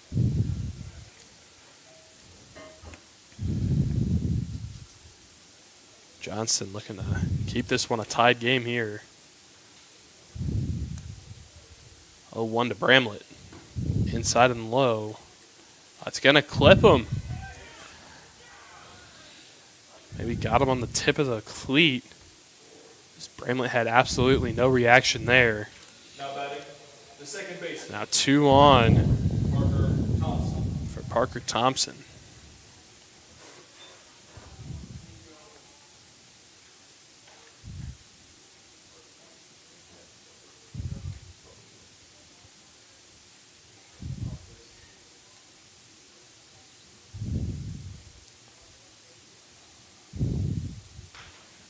That one chopped and just a little foul.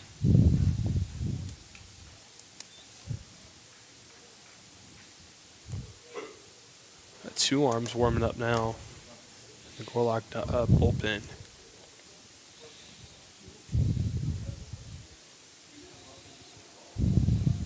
A 1 to Thompson. Misses low.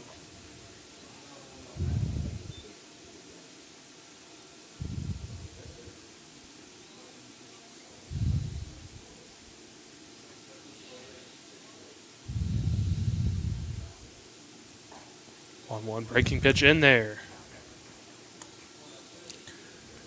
Thompson's got some room in between first and second, with Hunt playing a little closer to the bag with that runner on second and another one on first. And the ball from the Gorlock bullpen is going to come into the field of play, so we're going to get time. Still waiting to see a ball hit to our 2 pitchers currently out in the field, Hunt and Eggerding. The 1-2. Blooped, and it's going to fall in front of Taylor and left. Runner is going to be waved on home. The throw in is not in time. Parker Thompson gets himself an RBI single to put the Scots ahead. It's 6-5. Taylor does a good job of getting rid of that ball quickly, but just too much of a lead. And that will be the end of the day for Quentin Johnston. We're going to have a new arm coming in for the Gorlocks. We will be right back.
The new arm on the mound for the Gorlocks is going to be the southpaw, Zach Meavert.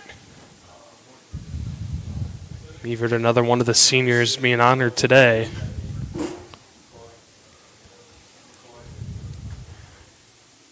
First pitch, foul tipped. It's been good to see so many of them get a shot here in this last game. Because you never know. I mean, with playoffs coming around, they might not have another opportunity to be on that field. So this could be their very last collegiate game, maybe ever game. Got to think about that. And that one lined up Broadway and into center field. Simmons, throw to Pellissier. It's going to go over to Hippis at third. But he's going to be safe. And another run going to come across for Lyon, now 7-5. Yeah, it was a close play, but just missed the tag. McCoy thought about going for second base there. Held up. Now runners on the corners.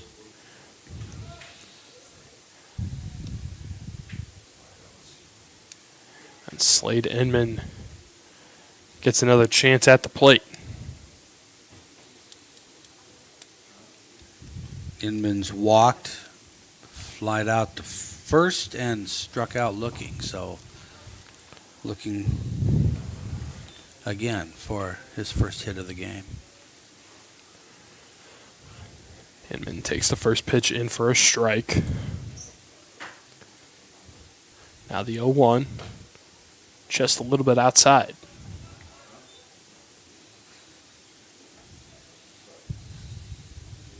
Gorlocks would love a double play here. Keep McCoy at first. The 1-1 fouled back just behind us.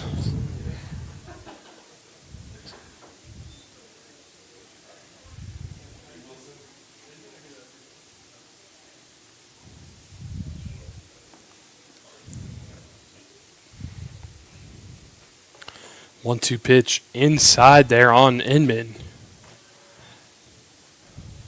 Now working his way back in the count. Wind once again blowing out towards center. The 2-2. Low and in the dirt. And the runner's going to take off. And taking away the chance of a double play there. Good heads-up base running by McCoy.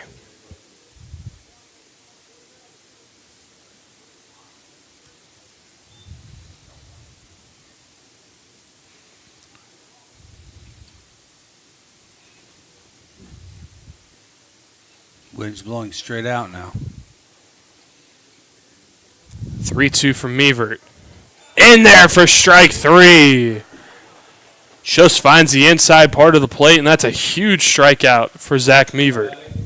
The shortstop, number 5, Jarius Edwards. Jarius Edwards, next man up from Lyon, had that no doubt home run over the big old left field wall in his last at bat.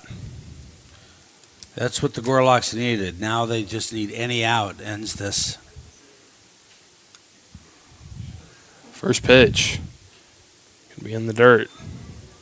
With 2 runners in scoring position, this is a big at bat.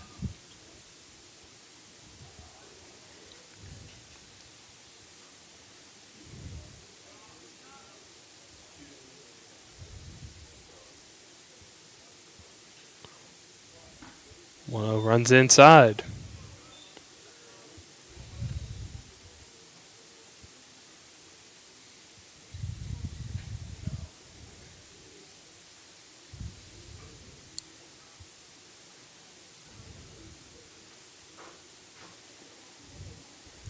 Two-0 pitch, hot shot.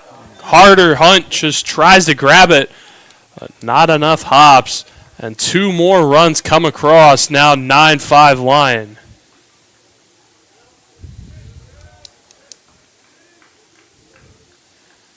Carter Hunt tried to jump as high as he could, but just over his glove by a few inches. That was a serious vertical leap, but just not quite enough. And Landon Swallow up once more. The runners were moving on that hit, so did a good job of keeping the runner at first. First pitch to Swallow. Gonna run inside.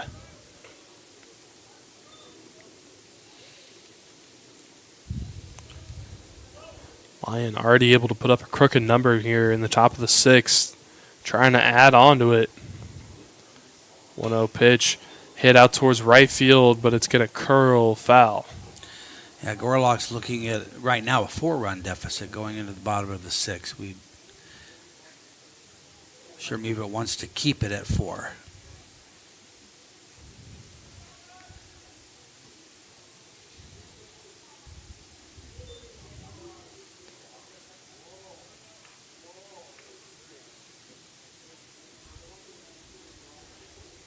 Runner takes off. Ground ball hit out towards Hippis. Going to have to make a good throw. The throw is in time, but it's just going to pop out of the glove of Eggerding. So Swallow reaches safely. And now first and second. Hippis had a little bit of a slip there on the throw. Caleb Collins up again. Hippis playing shallow. Maybe looking for a bunt.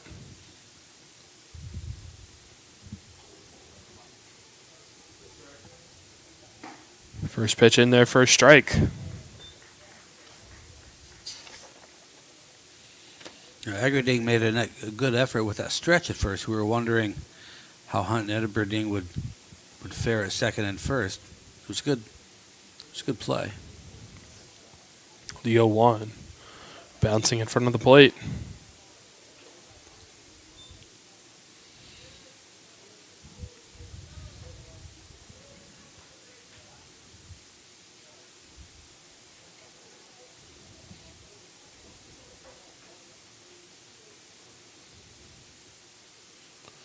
Meavert gets set.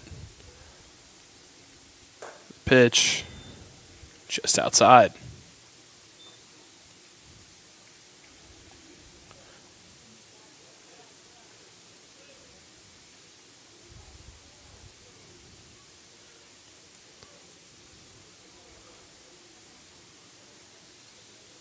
Looks like we're going to have someone warm it up now for the Gorlocks. Collins flashes bunt but pulls it back in time. Now 3-1 the count.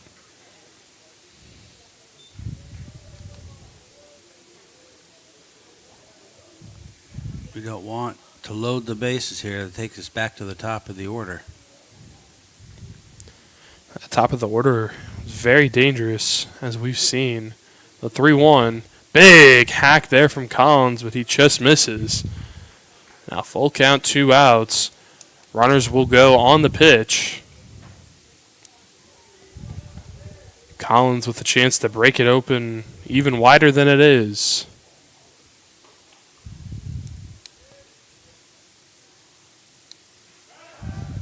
Step off from Mevert. Not going to fool the runners.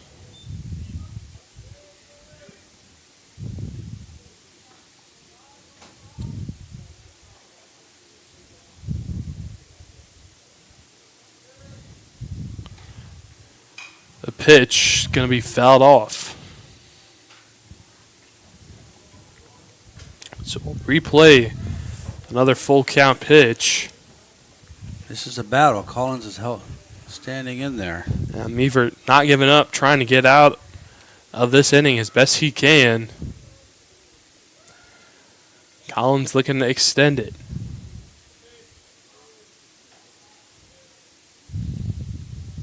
The payoff. And there's strike 3. Mevert gets Collins frozen, and that finally ends the inning. Lyon putting up a 4 spot, now leads this one 9-5.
Coming in to pinch hit and leading things off is James Theodore. Normally see him as the leadoff man. Puts down a bunt. The throw over to first is in time.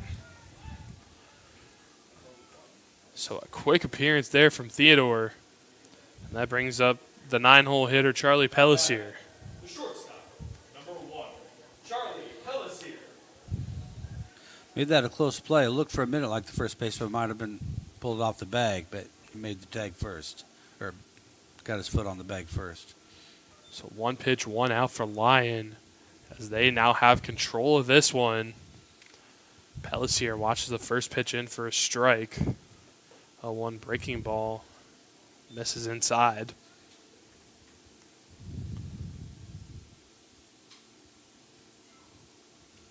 The 1-1.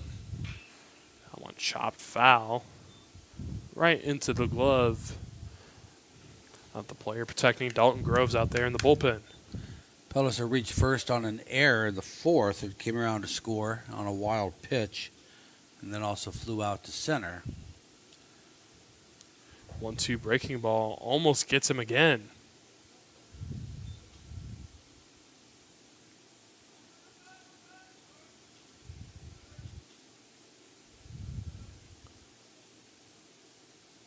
2-2 Pellis here. Hot shot over to third. The throw is going to be in time. A quick 2 outs here for Lyon. Brings up the Gorlock leadoff hitter, Adam Mosier. The right fielder, number 9, Adam Mosier. Mosier's still looking for his first hit of the game. Did walk in the 4th. First pitch breaking ball in there for a strike. It's not very often you see a player with as much pop as Mosier being a leadoff man for any team, but still plenty high average, so he could definitely fit there, and especially his speed. As he's going to send this one deep into center field, the wind's going to keep it down, and that will end the inning. So a quick 1-2-3 for Lyon and Carter Spragey.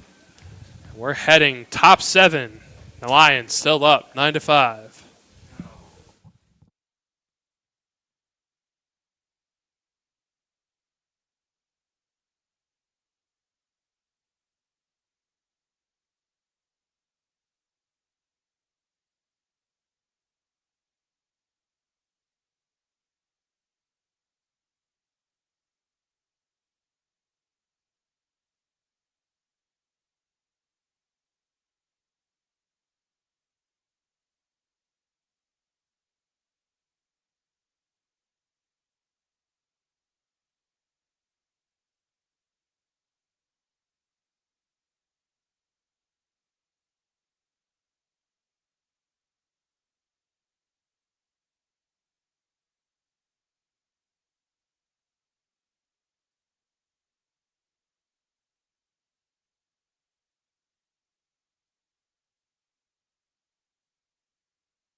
We enter the 7th. On the mound for the Gorlocks, Cole Armbruster. Armbruster, staple of the starting rotation now, came in replacing Eli Rampala Matthews for that 3rd starting spot, joining Carter Hunt and Ryan Greifelt. And he's done excellent this season. One thing that's been his main key to success has been the strikeouts.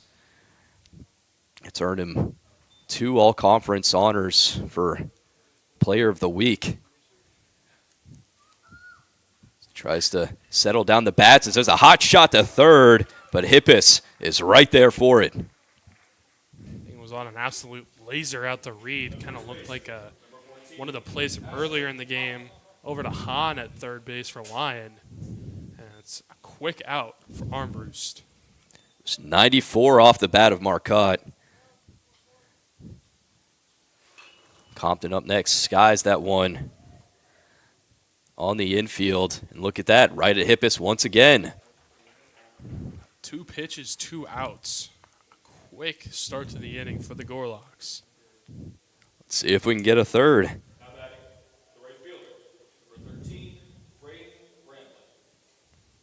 Last chance on the inning, Braden Bramlett.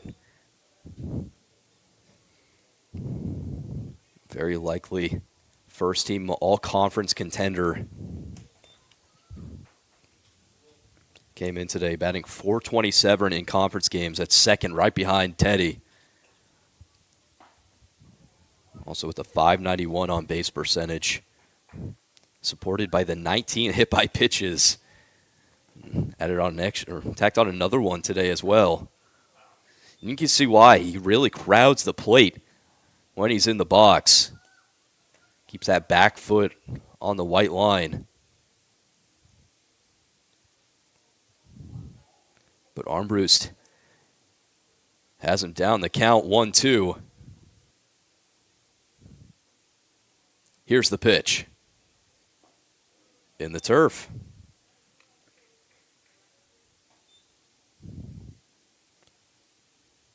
Armbruster over the full season through 57 2/3. He's picked up 56 punch-outs. But there's another hit by pitch for Bramlett, increasing his solo lead in the SLIAC. Number 34, Parker Thompson. He hands the baton off to Parker Thompson. Thompson came in for Tyler Hahn at third.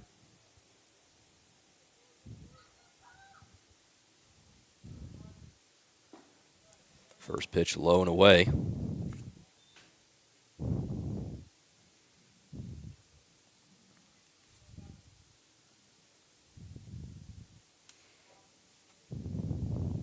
Another one swung on, but that skips away from Jensen. 3 past his second for Bramlett.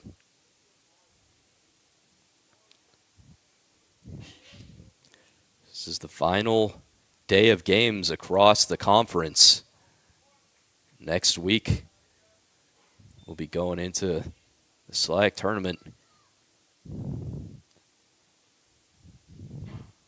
Should be a very exciting one. The 1-1 is in there for a strike. Webster and Spalding holding the 1 and 2 seed respectively. Lyon will have to go to a play-in. They'll face Westminster or Greenville. MUW smacked in the middle. They'll play the team that Lyon does not face.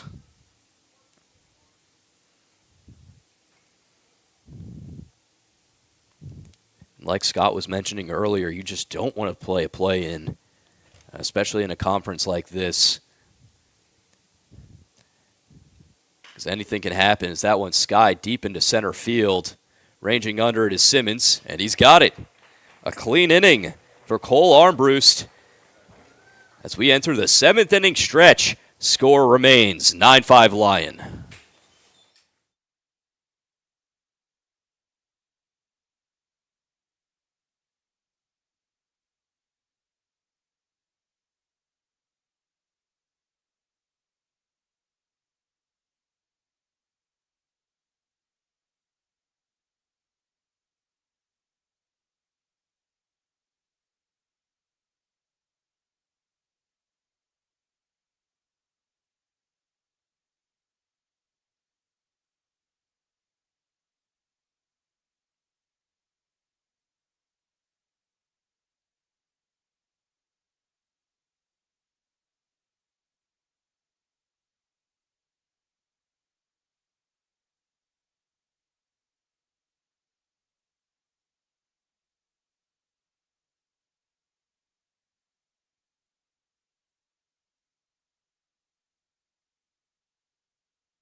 Leading off for Webster, the center fielder, number 14, A.J. Simmons.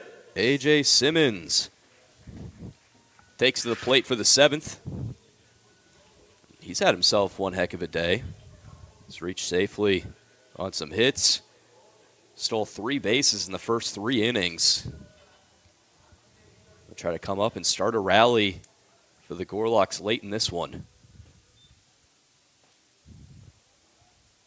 Simmons, a 4-year member of the program.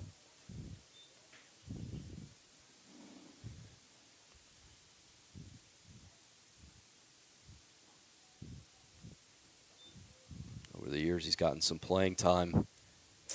I'm I'm sure he's loving the start now. The 1-1 taking Lyon away.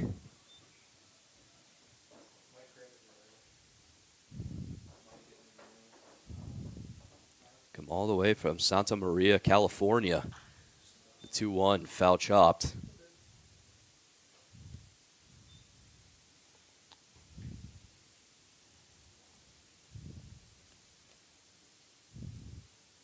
Count it 2-2 now. The pitch just inside. A good watch by Simmons. Brings it to full. He'd be a dangerous man on the paths. Here's the payoff. Inside for ball 4. And the great day goes on for A.J. Simmons as he gets a free pass to first. Pinch hitting for the Gorlocks. Number 8. And look at this. Coming up to the plate, Nick Wrobluski.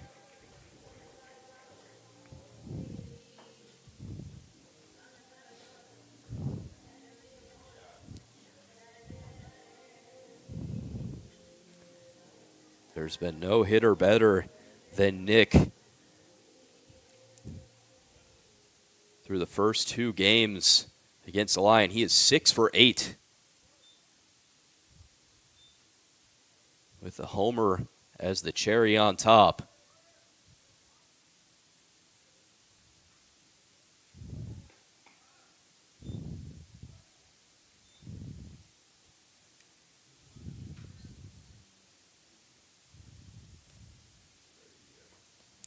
Usually see him out of the DH or catcher spot, but catching duties will likely go to Groves the rest of the way.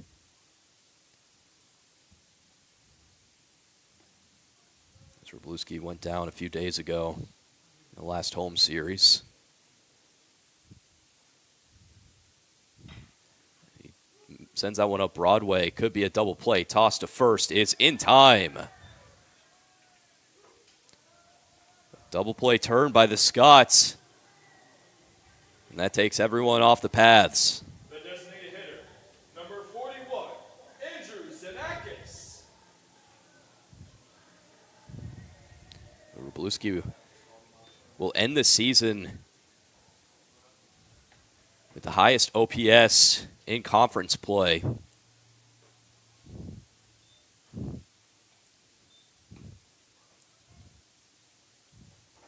The question is, will it be enough? His at-bats only at 62 will make it 63.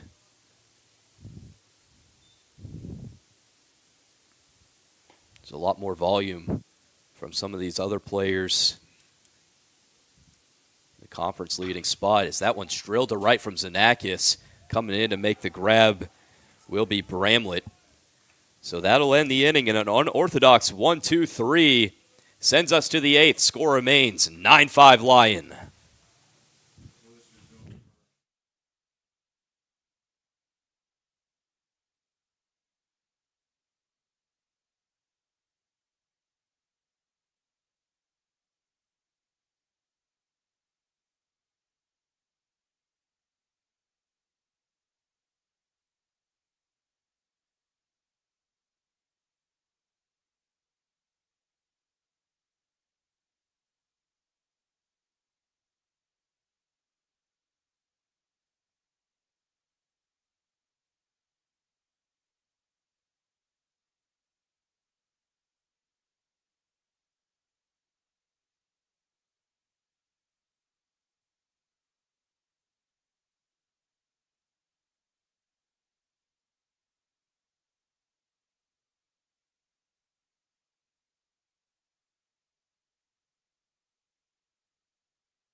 We enter the 8th.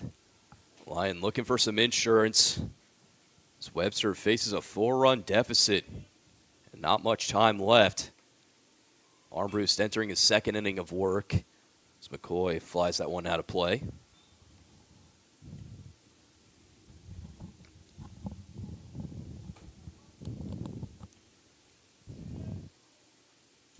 McCoy, one of the best offensive catchers in the conference.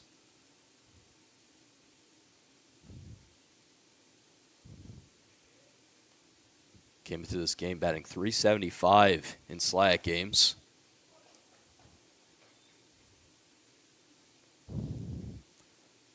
He faces a 1-2 count against Armbrust.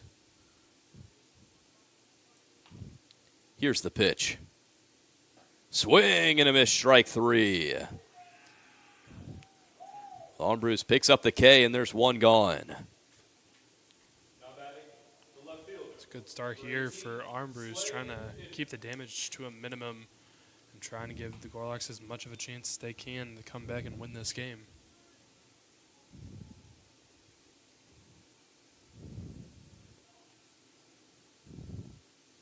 One gone for Slade Inman as he tips the first pitch.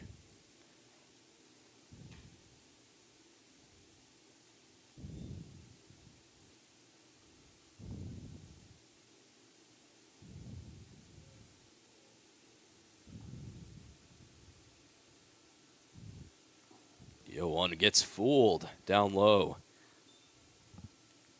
The sun's starting to slowly set right side of the ballpark.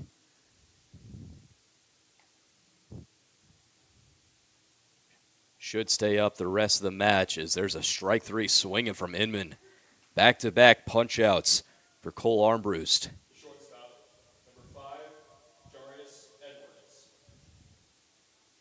And up steps Jarius Edwards. Hit a homer earlier in this game. We were talking about how there was only one extra base hit from Lyon in the first 2 games. The Gorlocks pitching, taking care of business. Mr. Carter Hunt went 7 innings to the tune of 3 runs. Greifelt, a complete game, 2-run victory. And Armbrust takes care of the side. We head to the bottom of the frame, score 9-5.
For the Gorlocks, number 19, Reed Hippos. Reed Hippos will try to get the party started for the Gorlocks. They've not scored since the 4th, as Lions put up 6 unanswered runs Hippis sends the first pitch he sees towards the Gorlocks bullpen.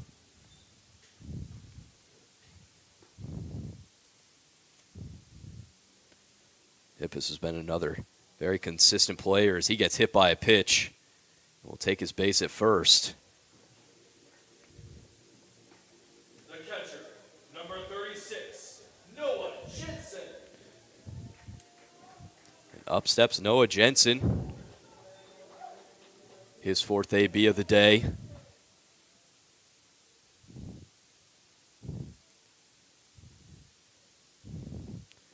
Middle of the lineup, eyeing to be a rally starter. Throw down, won't be in time. Ball skipped off the protector of Marcotte. It was a good read. Get it, read. Gonna miss hearing all these little quick remarks like that. Reed Hippis taking second, putting himself in scoring position. But Jensen down the count, 0-2.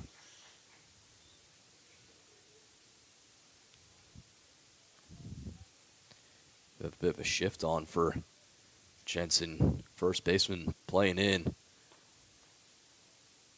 Second baseman shaded over towards the middle. But that's also keeping Hippis close to the bag.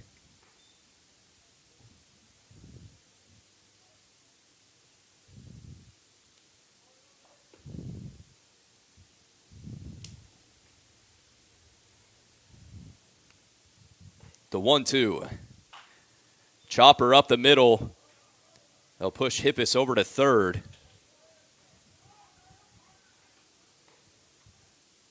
The Gorlocks have one out.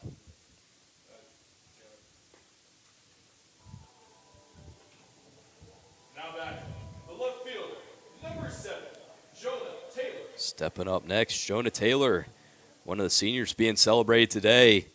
Clubbed his first homer of the season over the towering left field wall.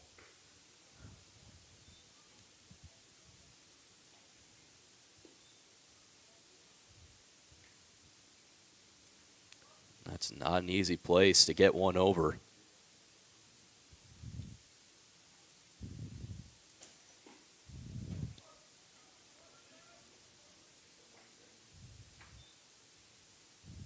A run just 90 feet away, but Gorlocks could care less about the sacrifice opportunity. Only have 5 outs to make something happen.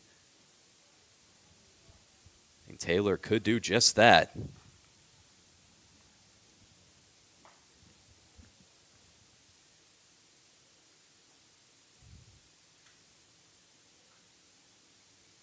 The 2-1.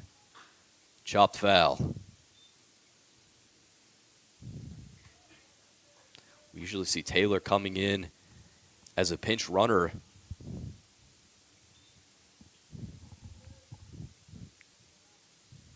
Came in a pretty big spot, replaced Nick Wroblewski at first in the 8th. And helped the Gorlocks get an insurance run, manufactured it.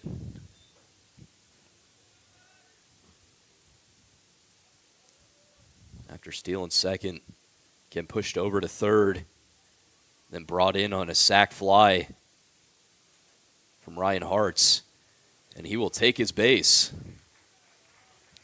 An excellent plate appearance from Jonah Taylor. We'll hand it off to Cal Tyner. Now batting, number 32, Cal Tyner.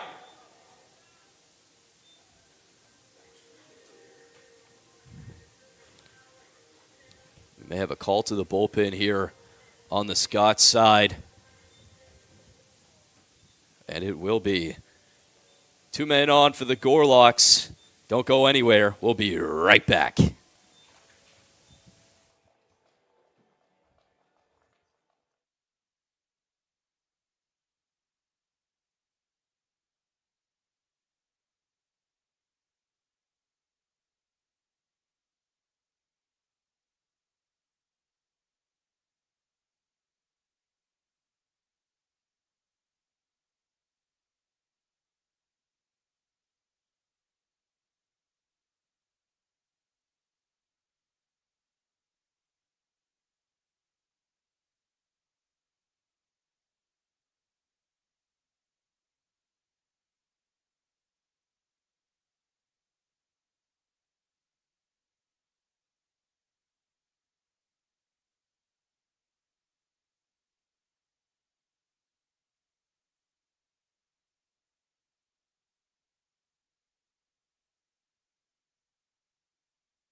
Ryan Hartz. Pinch hitting for Tyner. Saw him start the first two games.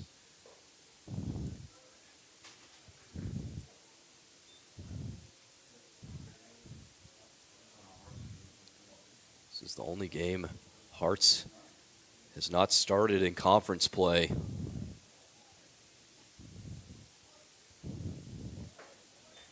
But he'll try to help out the Gorlocks here with men on the corners.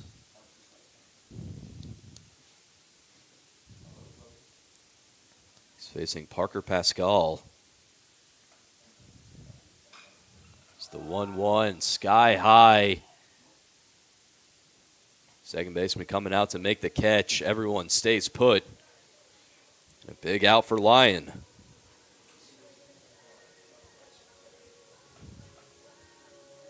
Now back, number 1, Charlie Pelliser. Last chance on the inning. Charlie Pelliser up to the plate. No sacrifice opportunity anymore.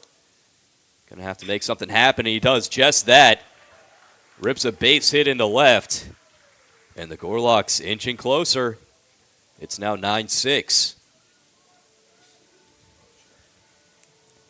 And look at this. Up steps the tying run. Adam Mosier. Mosier hit a 2-run shot yesterday. Currently leads the conference in home runs. This is the exact guy you want to see at the plate. I can almost guarantee you I know where he's swinging for. Well, he may not have to as he laces one to left, and that'll get down and go all the way to the wall. 1 run scores. In comes a second. Mosier being waved for third. He will hold up there. The ball still in the outfield, and it's a 2-out, 2 RBI triple from Adam Mosier. Man, And it's a 1-run ball game. I think that BK could have potentially sent Mosier. It was still pretty deep in that outfield. I think we could have seen a tied game right there on a Little League home run. It would have been a close game. Or, excuse me, it would have been a close play. For sure.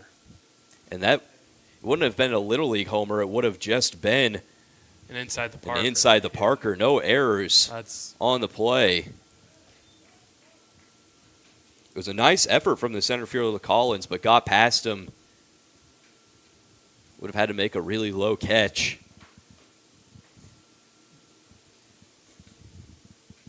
Found a good spot in the outfield. Sharp off the bat. Let it roll all the way to the Jack Daniels sign in left center.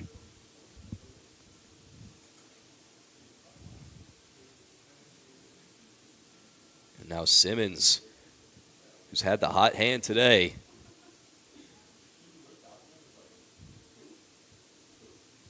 Try to put an exclamation point on his senior day. The 1-0. Thrown away. Heading home. Play at the plate is in time. An unfortunate bounce. It took a hard ricochet off the backstop. Allowed Pascal to send it back to home quickly and take care of the inning. But the Gorlocks put up a 3-spot. They'll try to shut down the Lyon offense and tie up this ball game in the 9th. Don't go anywhere. We'll be right back.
Final frame of the series and what's been an exciting match.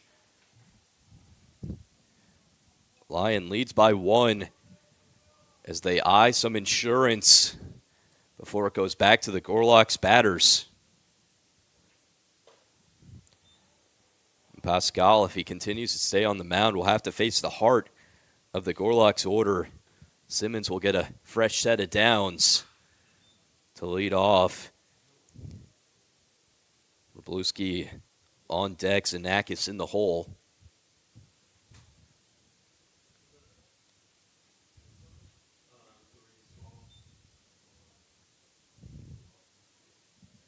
It's the 1-1 to Swallow. Sky high in foul ground and out of play.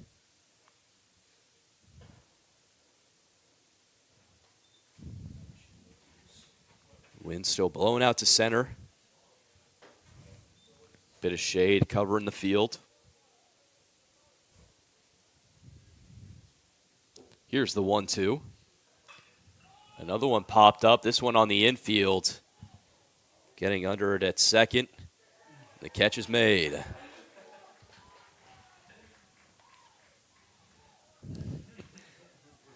Nick Wroblewski, the one to make that catch Nick at Wroblewski, second base. Yeah, he's getting the bench hyped up. Shooting for the Scots, number 20, Aiden Lidson.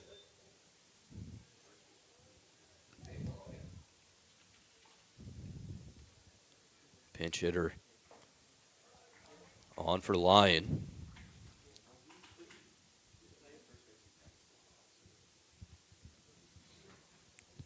Winston batted .267 on the year.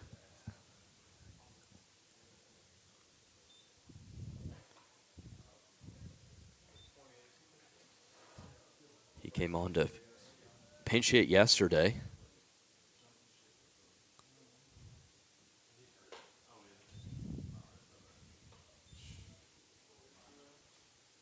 He's also a two-way player. He's pitched 41 1/3 innings over the full season. And he gets called out on strikes. Armbruster, a backwards K. And there's 2 gone. Now batting, number 21, Eli Marcotte. A potential final opportunity for some more insurance. Eli Marcotte. Lyon bats have had no answer for Cole Armbruster on the mound. Obviously, if the Gorlocks lost one of their first 2 games, Armbruster would have been on the bump.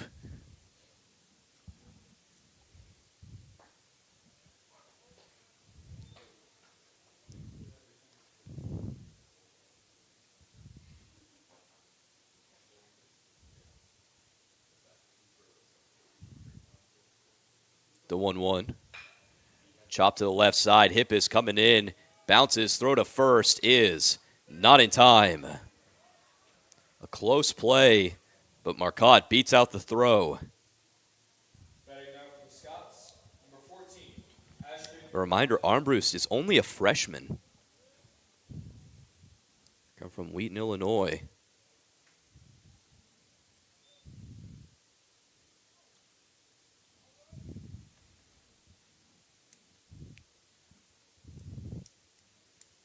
Had some hiccups at the beginning of the season in non-conference play.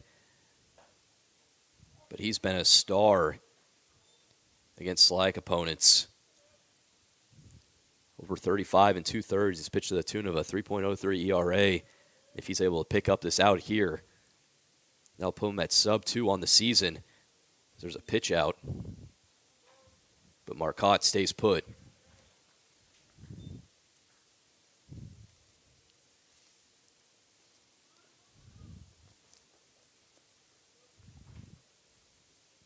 The 1-1 in there.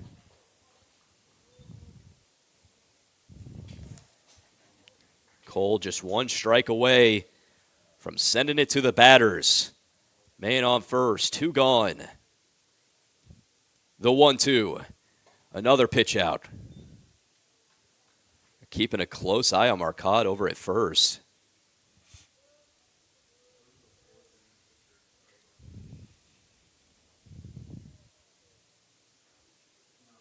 Now the 2-2. Runner takes off, swing and a miss, and it won't matter. It's another K for Cole Armbruster. As we head to the final frame, don't go anywhere. It's a one-run ball game.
The center fielder, number 14, A.J. Simmons. Simmons will get another chance in the ninth.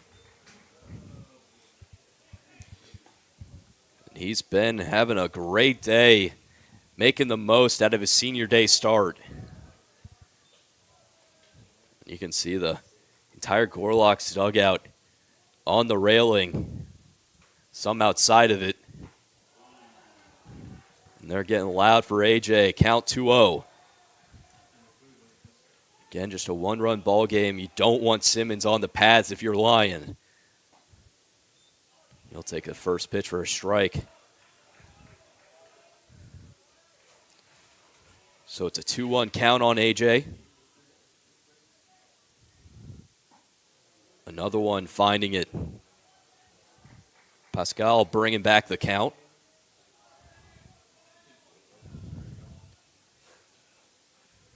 The 2-2. Staying alive. Simmons wanting a fight.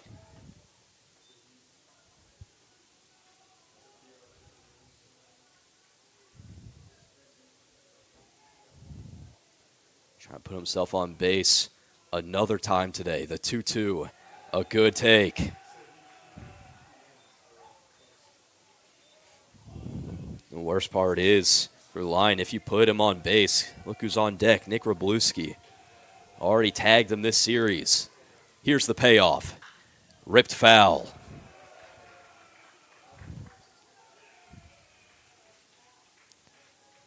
Wrobluski will be ending the season with the highest OPS in the conference at just over 1,300. And he could end it with some fireworks as Simmons will take his base on a fantastic plate appearance. What a day for AJ.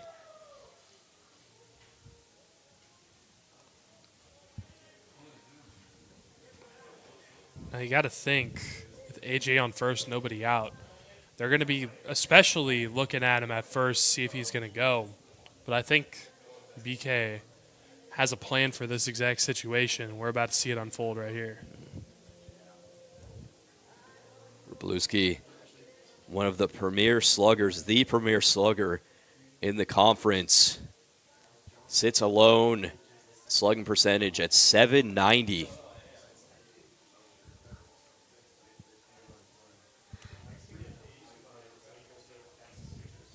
Coming in the bat for the Gorlocks, number 8, Nick Wrobluski. Simmons has already stolen 3 bases today. As he said, going to keep a close eye on him Pascal O'Reilly has his back face towards him. First pitch, a big swing. Blutsky tried ending it there with just his first swing. Eyes set on the left field parking lot.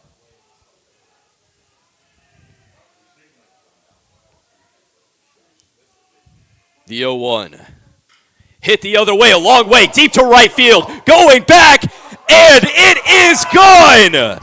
A walk-off homer for Nick Wroblewski puts an exclamation point on a fantastic season for your Webster University Gorlocks. Final score, 10-9.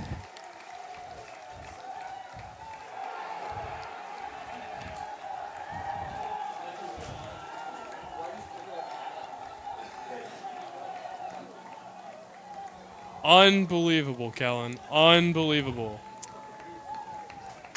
It's a sight that could make a grown man cry. My, oh my.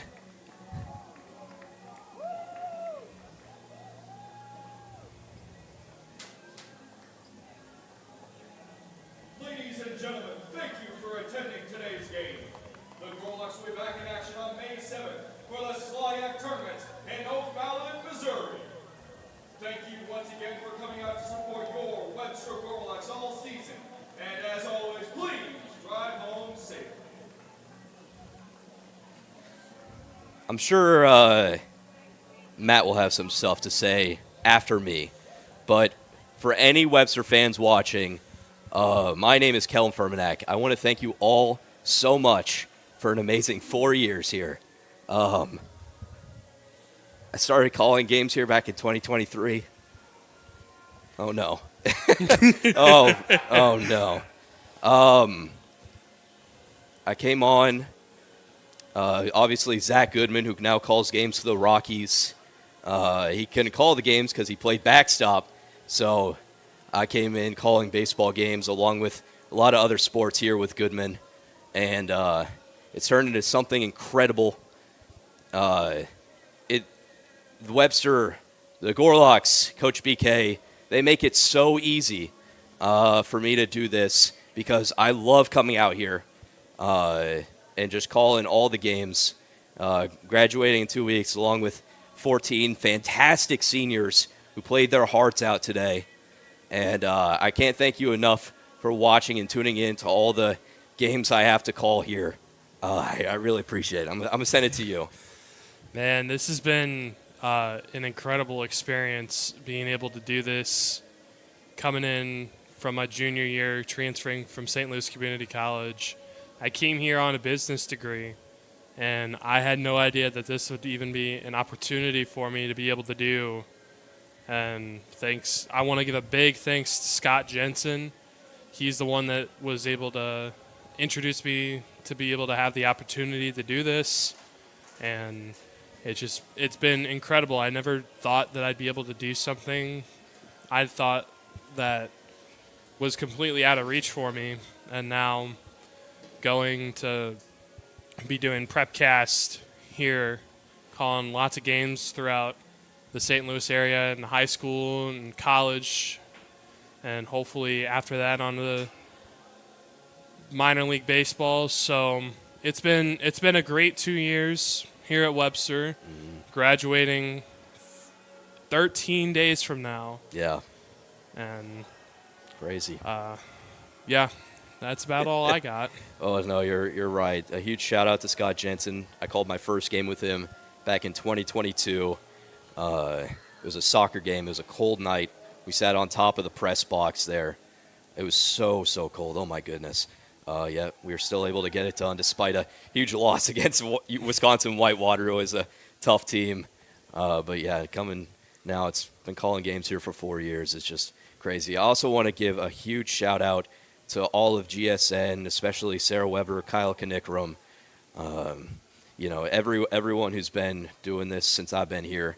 Thank you so much. We really appreciate you. We really appreciate all the fans coming out to support. I do have one more person I want to thank. Yes, go ahead. We got to thank our SID, Kyle Jones.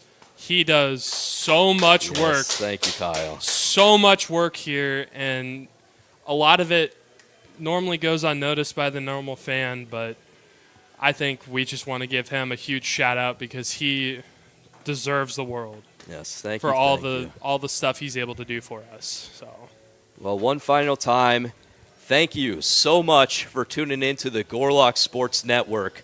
My name is Kellen Fermanak, my name's Matt Rumping. and have a wonderful summer.